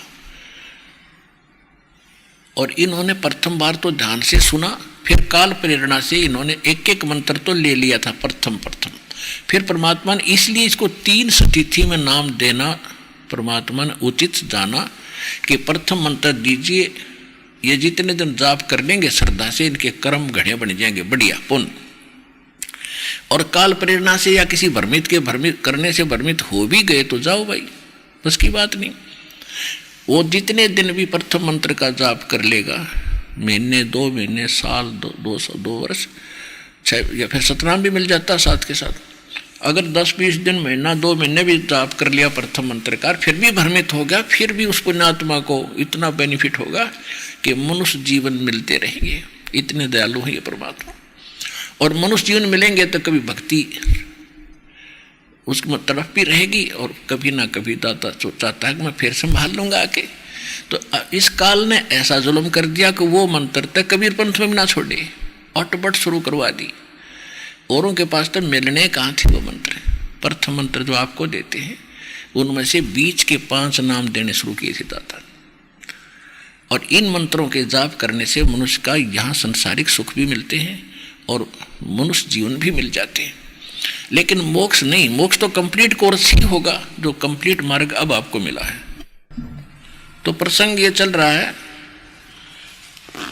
अब जैसे गीता अध्याय नंबर 8 के श्लोक नंबर 3 में एक ओम मंत्र है, और गीता अध्याय नंबर, अब जैसे जो प्रसंग चल रहा था कि गीता ज्ञान दाता कहता है कि 8वें अध्याय के 5 और 7 में कि तू मेरी भक्ति कर और युद्ध भी कर, तू मुझे प्राप्त होगा। 8वें अध्याय के 13वें श्लोक में उसने अपना मंत्र बता भी दिया कि मेरा एक ओम मंत्र है, नथिंग एल्स। ओम मंत्र से क्या होगा? ब्रह्म प्राप्ति। ब्रह्म कहाँ जाता है? ब्रह्म का साधक जाता है ब्रह्म लोक में। 8वें अध्याय के 16वें श्लोक में गीता जी में कहा है कि ब्रह्म लोक में गए हुए प्राणी भी वो फिर जन्म मृत्यु में आते हैं। ओम नाम का जाप ब्रह्म का है, गीता ज्ञान दाता का है। इसके जाप करने से वो मोक्ष नहीं हुआ जो गीता अध्याय नंबर 15 के श्लोक नंबर 4 में कहा कि तत्वदर्शी संत की प्राप्ति के उपरांत परमेश्वर के उस परम पद की खोज करनी चाहिए, जहां जाने के बाद साधक फिर लौटकर कभी पुनरावृत्ति में नहीं आते, उनका फिर जन्म मृत्यु नहीं होता। वो कंप्लीट मंत्र है। और गीता अध्याय नंबर 2 के श्लोक नंबर 12 में, गीता अध्याय नंबर 4 के श्लोक नंबर 5 और 9 में, गीता अध्याय नंबर 10 के श्लोक नंबर 2 में ये गीता ज्ञान दाता कहता है कि अर्जुन तेरे और मेरे बहुत जन्म हो चुके हैं, तू नहीं जानता, मैं जानता। और आप और हम पहले भी जन्मे थे, आगे भी जन्मेंगे। मेरी उत्पत्ति को 10वें अध्याय के 2 श्लोक में कहा है गीता में कि मेरी उत्पत्ति को, मेरे जन्म को, मेरे प्रभाव को, जन्म को, प्रभाव को ना तो देवता जानते ना ऋषि, क्योंकि ये ब्रह्मा विष्णु महेश इसके पुत्र हैं। ये पुत्र पिता की डेट ऑफ बर्थ कैसे जानेंगे, उत्पत्ति कैसे जान सकते हैं? अरे ये गुप्त रहता है। तो दादाजी बता सके अपने पुत्र की, अपने पुत्र और पुत्री और पोतरों की सबकी डेट ऑफ बर्थ। तो जो सबका जनक है वो कबीर परमेश्वर है, परम अक्षर ब्रह्म है, सत्य पुरुष है। उसने आकर के इसकी उत्पत्ति बताई है। तो इससे सिद्ध है कि गीता ज्ञानदाता जन्म मृत्यु में है, और जब स्वयं जन्म मृत्यु में है तो इसके उपासक भी अविनाशी नहीं हुए, वो विनाशवान रहे। और ब्रह्मलोक में गए हुए, इसका अंतिम स्थान ब्रह्मलोक है, और ब्रह्मलोक में गए हुए प्राणी भी पुनरावृत्ति में। तो गीता अध्याय नंबर 15 के श्लोक नंबर 4 में वर्णित साधना, यानी वो गति, वो मोक्ष गीता ज्ञान दाता के इस ओम मंत्र से नहीं हो सकता। इति सिद्धम, इसकी साधना से नहीं हो सकता। इसके बाद जो अन्य हरे राम हरे कृष्ण, ये तो वेद मंत्र, ये तो किसी शास्त्र में प्रमाण नहीं है, ये तो शास्त्र विदिता का मनमाना आचरण है। ये शास्त्र अनुकूल साधना है, प्रारंभ की प्राथमिक समझ लो। अब जैसे तो इससे जन्म मृत्यु बना ही रहेगा, कभी नहीं अंत हो सकता। जैसे आप जी को बहुत बार दिखाया है, महावीर जैन, जो जैन धर्म के जो 24वें तीर्थंकर माने जाते हैं, वो ऋषभ देव के पोते थे। ऋषभ देव जी जैन धर्म के प्रवर्तक माने जाते हैं। और मारीची नाम था इस महावीर जैन का उस समय जब ये ऋषभ देव जी के पोते थे और भरत के पुत्र थे। भरत ऋषभदेव जी का पुत्र था, अयोध्या का राजा था। तो मारीची को ऋषभदेव जी ने सबसे पहले, ऋषभदेव जी ने अपना राज अपने बच्चों को दे दिया और प्रेरणा पाकर के, क्योंकि ऋषभदेव जी को परमात्मा मिले थे, उनको प्रेरणा की थी कि भक्ति करो बच्चा, क्योंकि सभी आत्मा भगवान की है। वो प्रेरणा पा करके परमात्मा के ज्ञान को स्वीकार किया नहीं, अन्य गुरुओं के पास गया, पंडितों के पास। उन्होंने जो साधना बताई उनके पास यही है, ओम नाम का जाप और हठ योग, जो ब्रह्मा को प्राप्त हुआ था काल से। जब ये कमल के फूल पर बैठा था ब्रह्मा जी, देवी पुराण के 30वें स्कंद में आप पढ़ोगे प्रारंभ से प्रथम अध्याय में, तो 3रे स्कंद के प्रथम अध्याय में, तो वहाँ से सब बताता है कि मैं कमल के फूल पर बैठा था, मुझे नहीं मालूम बेटा नारद में कहाँ से उत्पन्न हो गया। फिर मुझे आकाशवाणी हुई कि तप करो, मैंने 1000 वर्ष तक तप किया। तो ये तप कहाँ से? काल की आकाशवाणी थी, इसने मान ली पूर्ण परमात्मा का आकाशवाणी, यह थी ब्रह्म की, काल की। ये तप करवाता है, बैटरी चार्ज कर लेता है, इनमें सिद्धियाँ पैदा कर देता है, फिर अपने रिमोट से इनसे सारे काम लेता है। ये ऐसा जालिम है।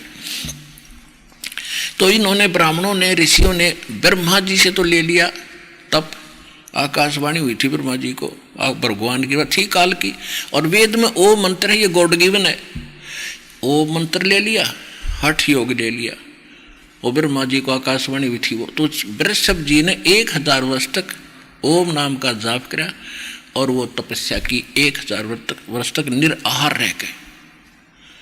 उसके बाद जब उसने अपना उस अनुष्ठान पूरा किया तो सबसे पहली दीक्षा दी थी मारीची को। मारीची आगे चल के वही आत्मा महावीर जैन हुआ। उसके बीच में, यानी ओम नाम वेद अनुसार साधना है, शास्त्र अनुकूल है, प्राथमिक है ये, और हठ योग नहीं था इसमें, वो हठ योग ब्रह्मा से प्राप्त है। तो ऋषभदेव जी ने वही किया और ओम नाम का जाप साथ किया। तो ऋषभदेव जी का मोक्ष नहीं हुआ, वो जंगलों में घूम रहा था, मुंह में जो है पत्थर लेके, इसलिए घूम रहा था कि लोग पीछे पड़े हुए हैं, मुझे ऐसा बौला सा जाने का ये निकट ना आएंगे। तो जंगल में आग लगी दावानल, उसमें वो ऋषभदेव जल कर मर गया। उसके बाद जैन इतिहास में लिखा है कि उसके बाद वही आत्मा बाबा आदम हुई, ऋषभदेव ही आदम, बाबा आदम हुए, और उस बाबा आदम से फिर पूरा ये ईसाई धर्म और मुसलमान धर्म ये कितना फैल गया। तो बाबा आदम जन्मे तो मोक्ष ऋषभदेव का भी नहीं हुआ। अब रही बात उसकी मारीची की, जो महावीर जैन हुआ, उसके इतिहास देख ले। 60 करोड़ बार कुत्ता, 30 करोड़ बार गधा, पता नहीं के बार बना, कभी राजा बना, कभी स्वर्ग गया, फिर राजा बना, फिर स्वर्ग गया, फिर राजा बना, फिर स्वर्ग गया, फिर गधा बना।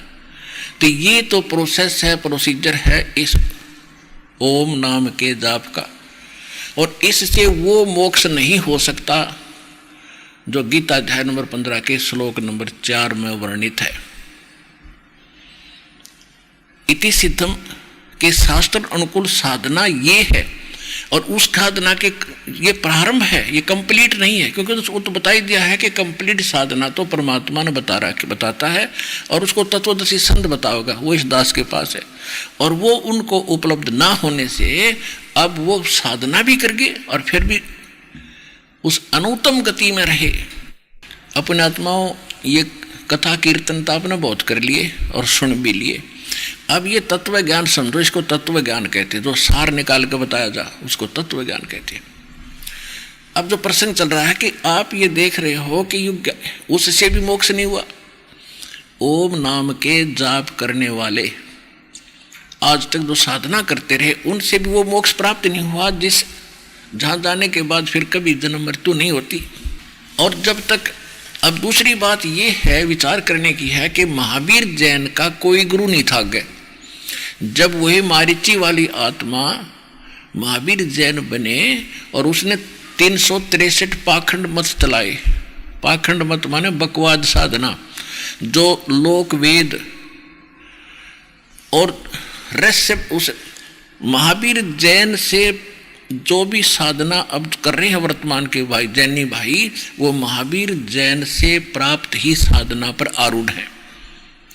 और उससे पहले वही आत्मा मारीची से लेकर और जब तक महावीर जैन का जन्म ना हुआ तब तक वो वेद अनुसार साधना किए हुए करते हुए स्वर्ग भी गए, राजा भी बने और नरक भी गए, पशु पक्षी गधे कुत्ते सूअर भी बने, गधे कुत्ते भी बने।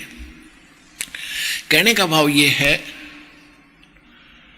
कि तो वो साधना तो ओम नाम के जाप से वेदानुसार साधना से इतना तो हुआ कि स्वर्ग भी गए, नरक भी गए और पशु भी बने, पक्षी भी बने। और महावीर जैन जी के ना गुरु जी थे ना उनके पास कोई मंत्र था, तो उनके बताए अनुसार साधना करने वालों का क्या हाल होगा और महावीर जैन का फिर आगे क्या होगा, जिसने खुद लिखा उनके इतिहास में 363 पाखंड मत चलाए। तो पुण्यात्माओं, सतगुरु आए दया करी, ऐसे दीन दयाल उस दीन दयाल ने आकर आपके ऊपर रहम करी है सच्चा ज्ञान बताने की। और आप तक ये ज्ञान पहुंचाना कोई खाला जी का घर नहीं था, इतना उल्टी पाठ पढ़ा रखा था आपको। भगवान आए थे 600 वर्ष पहले जब यही ज्ञान दिया करते थे, और हम दुश्मन बना दिए नकली हमारे धर्मगुरुओं ने। उस परमात्मा का पत्थर मारा करते जो हमारे लिए भटक रहा हमारा पिता, हम इस काल की भांग पी कर उसके पीछे पड़ गए। ये झूठा है, कपटी है, दानक है, शूद्र है, ये क्या जाने भक्ति और भगवान को, ये संस्कृत नहीं जानता। अब परमात्मा कितने सहनशील और सब्र कर किया उन्होंने कि किस न मारूं ये बच्चे मेरे, नहीं तो इतने समर्थ एक शब्द से सारे काल के किस ब्रह्मांडों का विनाश कर सकते थे, लेकिन किसका करें, सारे बच्चे उसके। वो तो दुरुपयोग कर रहा है आपका और अपनों को अपने से भिड़ा रहा है, बैठा आराम से 21वें ब्रह्मांड में। इसलिए उस परमेश्वर ने किसी की हानि नहीं करी, उनके साथ बहुत जुल्म कर तो लिया हमने, क्योंकि वो परमात्मा है, पिता है, और पिता अपने बच्चों की हानि नहीं कर सकते। कितना ही दुखी करें वो, उनको मालूम है कि नशे में बोल रहा है। जब भांग उतरेगी, जब देखना तो आपकी भांग उतरेगी। अब आप देखो आपको कैसे लग रहे हैं परमात्मा। पृथ्वी पर को आपको सतलोक आश्रम बरवाला के अतिरिक्त कोई स्थान नहीं, और दास के द्वारा दिया जा रहा इसके बराबर कोई ज्ञान नहीं, और कबीर जैसा भगवान नहीं, ये आपकी आत्मा मान चुकी है। जितने भी विश्व के भाई बहन हैं आपके ही भाई बहन हैं, परमात्मा के बच्चे हैं, और उनकी भांग उतारने का आप प्रयत्न कर रहे हो। आप जाते हो प्रचार करने के लिए, और वो आपके भाई बहन उन नकली संतों के नकली ज्ञान से आरूढ़ होकर आपके साथ झगड़ा भी करते हैं। अब दास की प्रार्थना है कि आपको ज्ञान हो गया, आपने उनके साथ कोई झगड़ा नहीं करना, चाहे उनको समझाना ना माने उनकी मर्जी पर, उनको जोर जबरदस्ती नहीं करनी किसी के साथ नहीं, फिर परमात्मा का विधान नष्ट हो जाता है। तो एक दिन सबकी भांग उतरेगी, और ये भांग उतरने पाछे काल की अज्ञान की भांग, यानी अज्ञान के नशे में जो विरोध कर रहे हैं और भगवान को भगवान ना मान रहे हैं, तो फिर देखना आपकी तरह वो भी आंखों में आंसू आया करेंगे, अपने किए पर पछताया करेंगे कि हमने बहुत भूल करी। तो दास की अर्ज है सभी से, जिसकी जहाँ तक आसानी से पहुँच होती है वहाँ तक इस ज्ञान को पहुँचाओ। सबकी भांग उतारने के लिए एंटीबायोटिक ये कैप्सूल दो, ये ज्ञान है, ये भक्ति, ये पहुँचाओ उन तक, उनका भी उद्धार होगा। वह परमात्मा के बच्चे भूल में पड़े। अब प्रसंग चल रहा है कि गीता ज्ञान दाता कह रहा है कि 7वें अध्याय के 29 में मंत्र जब प्रसंग चल रहा था कि जैसे गीता ज्ञान दाता ब्रह्म की साधना करने से वो मोक्ष प्राप्त नहीं हुआ जो 15वें अध्याय के 4थे श्लोक में है। इसके साथ साथ 18वें अध्याय के 62वें श्लोक में गीता ज्ञानदाता कहता कि अर्जुन तू सर्वभाव से उस परमेश्वर की शरण में जा, उसकी कृपा से ही तू परम शांति को और सनातन परम धाम को प्राप्त होगा। और अपनी साधना को 7वें अध्याय के 18वें श्लोक में ये स्वयं कहता कि अर्जुन मेरी साधना भी अनुत्तमम है। अनुत्तमम माने कति घटिया ते घटिया, अनुत्तमम एक उत्तमम, उत्तम उत्तम माने सर्वोत्तम, और अनुत्तमम सब ते घटिया। घटिया का मतलब है व्यर्थ। और इन्होंने जो गीता अध्याय नंबर 7 के श्लोक नंबर 18 में अनुवाद किया है, अनुवादकर्ताओं ने अनर्थ कर दिया अज्ञान के कारण। अनुत्तम को अति उत्तम लिख दिया, सर्वश्रेष्ठ। काल की भांग पी रहे ये ज्ञान है, ऐसा बोलेंगे। एक बैड वर्ड लिखा हो कहीं पर, बैड इंग्लिश में, और उसको कोई गुड लिखा है, कितनी बुद्धि उस इंसान के अंदर। तो कहने का भाव यह है कि बिना ज्ञान के हम ऐसे ही ऊट पटांग ज्ञान आप समझ के अपनी सोच से बना लेते और उसी बात आधारित रहते। तो गीता ज्ञानदाता का इसलिए कह रहा है कि ना मोक्ष मेरा हो ना तेरा हो। और जैसे महावीर जैन के इतिहास आपने बहुत बार दिखाया, फिर दिखाएंगे, तो उसमें उनकी कितनी दुर्गति हुई, इतने अच्छे साधक की। वो तो सीधी साधना कर रहा था ऋषभदेव जी से लेकर, और उसके बाद उनकी ऐसी जन्म और मृत्यु, कितनी हालत खराब हुई, स्वर्ग तक भी गए। और जो साधना महावीर जैन ने आगे चलाई वो तो पाखंड मत है, वो वेद अनुसार भी नहीं है, और उसके आधार से साधना सब जैनी भाई कर रहे हैं वर्तमान में। तो वो तो एक दिन भी स्वर्ग में नहीं जा सकते, सीधे नरक में जाएंगे, 84 लाख योनियों को ही प्राप्त होंगे। उनको तो वो साधना है नहीं उनके पास। तो दास का ये उद्देश्य ये ना समझो मैं निंदा कर रहा हूँ, आपकी आंखें खोल रहा हूँ कि पिछले भी गए और आप भी जा रहे हो उसी एक भेड़ वाली चाल पर। अब बुद्धिमान हो, बुद्धिजीवी हो, दास तो बता रहा है, वो दिखा रहा है, बोल नहीं रहा है। साथ साथ प्रमाण भी देता हूँ। आज तो चलो मौखिक सत्संग कर रहा हूँ, आने वाले समय में सबको एक एक पॉइंट टू पॉइंट मैंने बहुत बार बता रखा है, सत्संग भी कर रखे, वो CD भी बना रखी है। तो मेरा उद्देश्य ये है कि आप संभलो और यथार्थ भक्ति ग्रहण करो। आप सभी भ्रमित हो, भगवान के लिए आप सब धर्मों में विभाजित हुए हो और सब पंथों में गए हो, तो इस पंथ को संभालो, इस ज्ञान को ग्रहण करो और फिर मिलाओ। पहले तुलना करो, बाद में आओ यहाँ पर तुलना कर लो। और इसकी बजाय ये कहना कि निंदा करते हैं, हमारी भावनाओं को ठेस पहुंचा दिया, नहीं, ठेस नहीं पहुंचा रहा। ठेस भावनाओं को ठेस या निंदा वो होती है जो झूठी कपट करके बकवाद करे। दास तो प्रमाणित करके दिखाता है, एक एक वर्ड को, एक पॉइंट को 6 प्रमाण देकर आगे चलता हूँ। जब जाके आपके हृदय में ये समाया कि सचमुच रामपाल सच्ची का और बाकी सब झूठे हैं, जिसका परिणाम ये देख रहा है दास, लाखों की संख्या में अनुयायी हो गई। तो ये 7वें अध्याय के 18वें श्लोक में कह रहा है कि मेरी साधना करने वाले भी, ये ज्ञानी आत्मा जो 4 नंबर के गीता अध्याय नंबर 15 के, गीता अध्याय नंबर 7 के श्लोक नंबर 16 से लेकर 18 तक ये अपनी साधना बताता है। और 12 से लेकर 15 तक इसने कहा कि जो तीनों गुणों की ब्रह्मा विष्णु महेश तक की साधना करते हैं उनकी साधना व्यर्थ है। फिर अपनी साधना बताता है कि मेरी जो साधना करते हैं वो 4 प्रकार के हैं, गीता अध्याय नंबर 7 के श्लोक 16 और 18 में। तो उसमें बताया कि 4 प्रकार के साधक मेरी साधना करते हैं। एक तो अर्थार्थी, एक अर्थ और एक जिज्ञासु, और 4थे नंबर के ज्ञानी।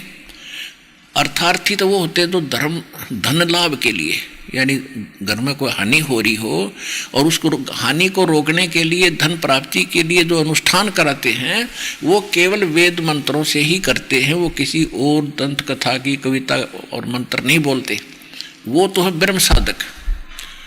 और अर्थ जो संकट निवारण के लिए भी वेदों के मंत्रों का अनुष्ठान करते, अन्य नहीं करते। और तीसरे जिज्ञासु जो घर से निकले भगवान पाने के लिए, फिर उन जगह जगह जाकर जैसे धर्मगुरु मिले उनसे ज्ञान ग्रहण कर लिया, उस ज्ञान के स्वयं वक्ता बन गए, वो प्रचारक बन गए अड़ंगे के। तो इन तीनों को रिजेक्ट करता है कि ये नहीं काम के, अर्थ, अर्थार्थी और जिज्ञासु। चौथे बता ज्ञानी। ज्ञानी वो होते हैं जिनको ये पता लग गया कि मनुष्य जीवन भाई बार बार नहीं मिलेगा, और मनुष्य जीवन प्राप्त करके हमने जब भक्ति नहीं करी, इसका प्राप्ति का फायदा क्या। और भक्ति फिर वेदों से पता चला कि केवल एक पूर्ण परमात्मा की भक्ति करो, जैसे गीता अध्याय नंबर 15 के श्लोक नंबर 4 में कहा है, गीता अध्याय नंबर 7 के श्लोक नंबर 29 में कहा कि जो तत्परम से परिचित है, सारे धातुओं से और सारे कर्मों से परिचित है, वह केवल उस जरा और मरण से छूटने का प्रयत्न करते हैं, तो वो है ज्ञानी आत्मा। उनको ये पता चला कि एक इन देवी देवताओं की पूजा से मोक्ष नहीं हो सकता, ज्ञानी को ये पता लग गया। और दूसरे नंबर पे उनको ये पता हो गया कि मनुष्य जीवन बार बार मिलेगा नहीं। तो ये ज्ञानी हुए कि देवताओं की पूजा से लाभ नहीं, केवल एक परमात्मा की भक्ति करने से मोक्ष होगा। अब उन्होंने तत्वज्ञानी संत ना मिलने से, ये गीता ज्ञानदाता कहता है कि वो ज्ञानी आत्मा है तो उदार, यानी नेक है, अच्छी है और समर्पित है मेरे पे, लेकिन तत्वदर्शी संत ना मिलने से उन्होंने अपने आप निष्कर्ष लोकवेद से ये जान लिया कि ओम नाम का जाप है। यजुर्वेद अध्याय नंबर 40 के मंत्र नंबर 15 से ले लिया। ओम करतु समर किलवे समर और करतु समर, बस इन्होंने फाइनल कर लिया भाई ओम नाम है और कोई नाम में कोई नहीं। और बिल्कुल सी वेदों में यही मंत्र है, ओपन लीत है। फिर उनकी बुद्धि पर पत्थर पड़ गया जब चौथे अध्याय के 34वें श्लोक में गीता ज्ञानदाता कहता है, वेदों का निष्कर्ष है ये समझ लो। और वेद यजुर्वेद अध्याय नंबर 40 के मंत्र 10 का यही निष्कर्ष है कि तत्वदर्शी संतों के पास वो ज्ञान है जो भगवान खुद आकर बोलता है, जो वेद ज्ञान से भी हटकर है, इससे आगे का भी है। चौथे अध्याय के 32वें श्लोक में गीता जी में कहा है। तो उनकी वो बुद्धि वहां काम निकली। फिर यजुर्वेद अध्याय नंबर 40 के श्लोक मंत्र नंबर 17 में स्पष्ट किया है कि पूर्ण परमात्मा तो गुप्त है और मैं ओम हूं, मैं ब्रह्म लोक में रहता हूं, मेरा ओम नाम है।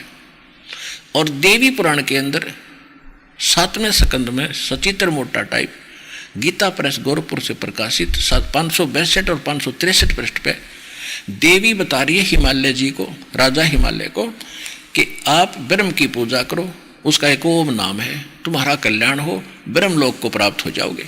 यानी ओम नाम के जाप से ब्रह्म की प्राप्ति है और ब्रह्मलोक में रहता है, उस ब्रह्मलोक को प्राप्त हो जाओगे। तो इति सिद्धम, ओम नाम के जाप से ब्रह्मलोक प्राप्ति होती है। 8वें अध्याय के 16वें श्लोक में श्रीमद् भगवद गीता में कहा कि ब्रह्मलोक में गए हुए प्राणी भी फिर पुनरावृत्ति में उनकी फिर जन्म मृत्यु होती है। तो ये वो मोक्ष नहीं हुआ गीता अध्याय नंबर 15 के श्लोक नंबर 5 वाला, कि जहां जाने के बाद फिर लौटकर संसार में नहीं आते। तो इनकी बुद्धि पर काल के हाथ में थी। यजुर्वेद अध्याय नंबर 40 के श्लोक नंबर 17 में जब स्पष्ट किया कि वो पूर्ण परमात्मा तो गुप्त है और मेरा ओम नाम है, हर मैं ब्रह्मलोक में रहता हूँ, और ओम नाम का जाप पगाटा जोड़ रहे, फाइनल कर दिया कि ओम नाम है, बस वेदों में ओम करतु समर किलवे समर। तो वो कोई और भगवान है, उसका मंत्र भी तो और अपा होगा, इससे हटकर ही होगा। अब गीता अध्याय नंबर 15 के गीता अध्याय नंबर 17 के श्लोक नंबर 23 में स्पष्ट किया है। गीता ज्ञानदाता ने 8वें अध्याय के 13वें श्लोक में गीता जी में अपना मंत्र बता दिया सर्वपुरुष का। ये सर्वपुरुष है, अक्षर पुरुष और परम अक्षर ब्रह्म या परम अक्षर पुरुष कहो, ये 3 पुरुष हैं, 3 प्रभु माने जाते हैं। जैसे गीता अध्याय नंबर 15 के श्लोक 16 और 17 में 3 पुरुषों की जानकारी है, अक्षर पुरुष और सर पुरुष। ये भी इनके अंतर्गत जितने प्राणी वो नासवान है। और 17वें श्लोक में 15वें अध्याय के गीता में कहा है कि उत्तम पुरुषत्व अन्य, वो परमात्मा तो कोई और है जो सबका धारण पोषण करता है और वास्तव में अविनाशी है, जिसको परमात्मा कह सकते हैं। तो उसके विषय में गीता ज्ञानदाता कहता कि मैं जानता नहीं, वो तत्वदर्शी संत बताएंगे। 8वें अध्याय के 3रे श्लोक में बता दिया कि वो परम अक्षर ब्रह्म है। और 18वें अध्याय के 62वें श्लोक में गीता ज्ञानदाता कहता है कि उस परमेश्वर की शरण में जा सर्वभाव से, उसकी कृपा से तो परम शांति को और सनातन परम धाम यानी शाश्वत स्थान, कभी नाश में नहीं आता वो स्थान, सदा रहने वाला वो सतलोक कहते हैं हम अपनी संत लैंग्वेज में, उसको प्राप्त होगा। तो उसकी शरण के में जाने के लिए तत्वदर्शी संत खोज ले, उनकी खोज कर वो बताएंगे। 7वें अध्याय का जो 18वां श्लोक में इसने कहा है कि ये ज्ञानी आत्मा है तो उदार नेक है और समर्पित है, ऋषियों ने शरीर गाड़ दिए, लेकिन इनको तत्वदर्शी संत ना मिलने से ये मेरे वाली अनुतम घटिया साधना में लीन रहे। ओए होए, कितना सिंपल सा ज्ञान था, लेकिन तत्व ज्ञान ना होने से हमारे लिए पहाड़ बन रहा था। परमेश्वर कहते हैं कि 9 मन सूत उर्जिया, 9 मन सूत उलझिया, ऋषि रहे झकमार और सतगुरु ऐसा सुलझा दे, ये उलझन दूजी बार। अब ऐसा सुलझा दिया, फिर नहीं उठ जाएगा इस कलयुग में।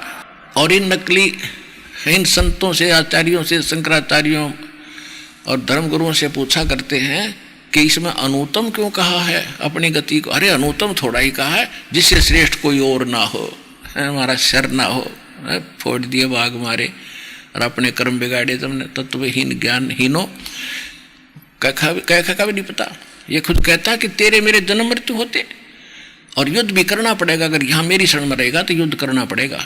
यदि तरफ तुझे परम शांति चाहिए तो छोड़ी झंझट ने और उस संतों के पास जा, वो मैं नहीं जानता उस ज्ञान को। अब स्पष्ट हुआ ये। 18वें अध्याय के 62वें श्लोक में इनसे पूछा करते थे कि हे महाराज बताइयो शंकराचार्यों से, आचार्यों से, गुरुओं से, ब्राह्मण पंडितों से कि अपने से अन्य किस परमेश्वर की शरण में। गीता अध्याय नंबर 18 के श्लोक नंबर 62 में गीता ज्ञानदाता अपने से अन्य किस परमेश्वर की शरण में जाने को कहता है। तो ये कहा करते नहीं, नहीं अपने बारे में कह रहा, मेरी शरण में आ जा। कमाल की बात है। और ये कितने प्रमाण इसके अंदर।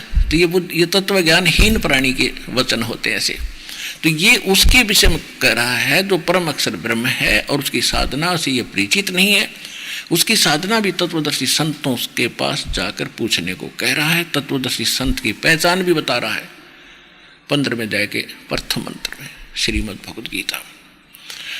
तो ये कहता है कि मेरी साधना भी अनुत्तम है, इसलिए अपनी साधना को घटिया बताता है कि जन्म मृत्यु सदा रहेगी।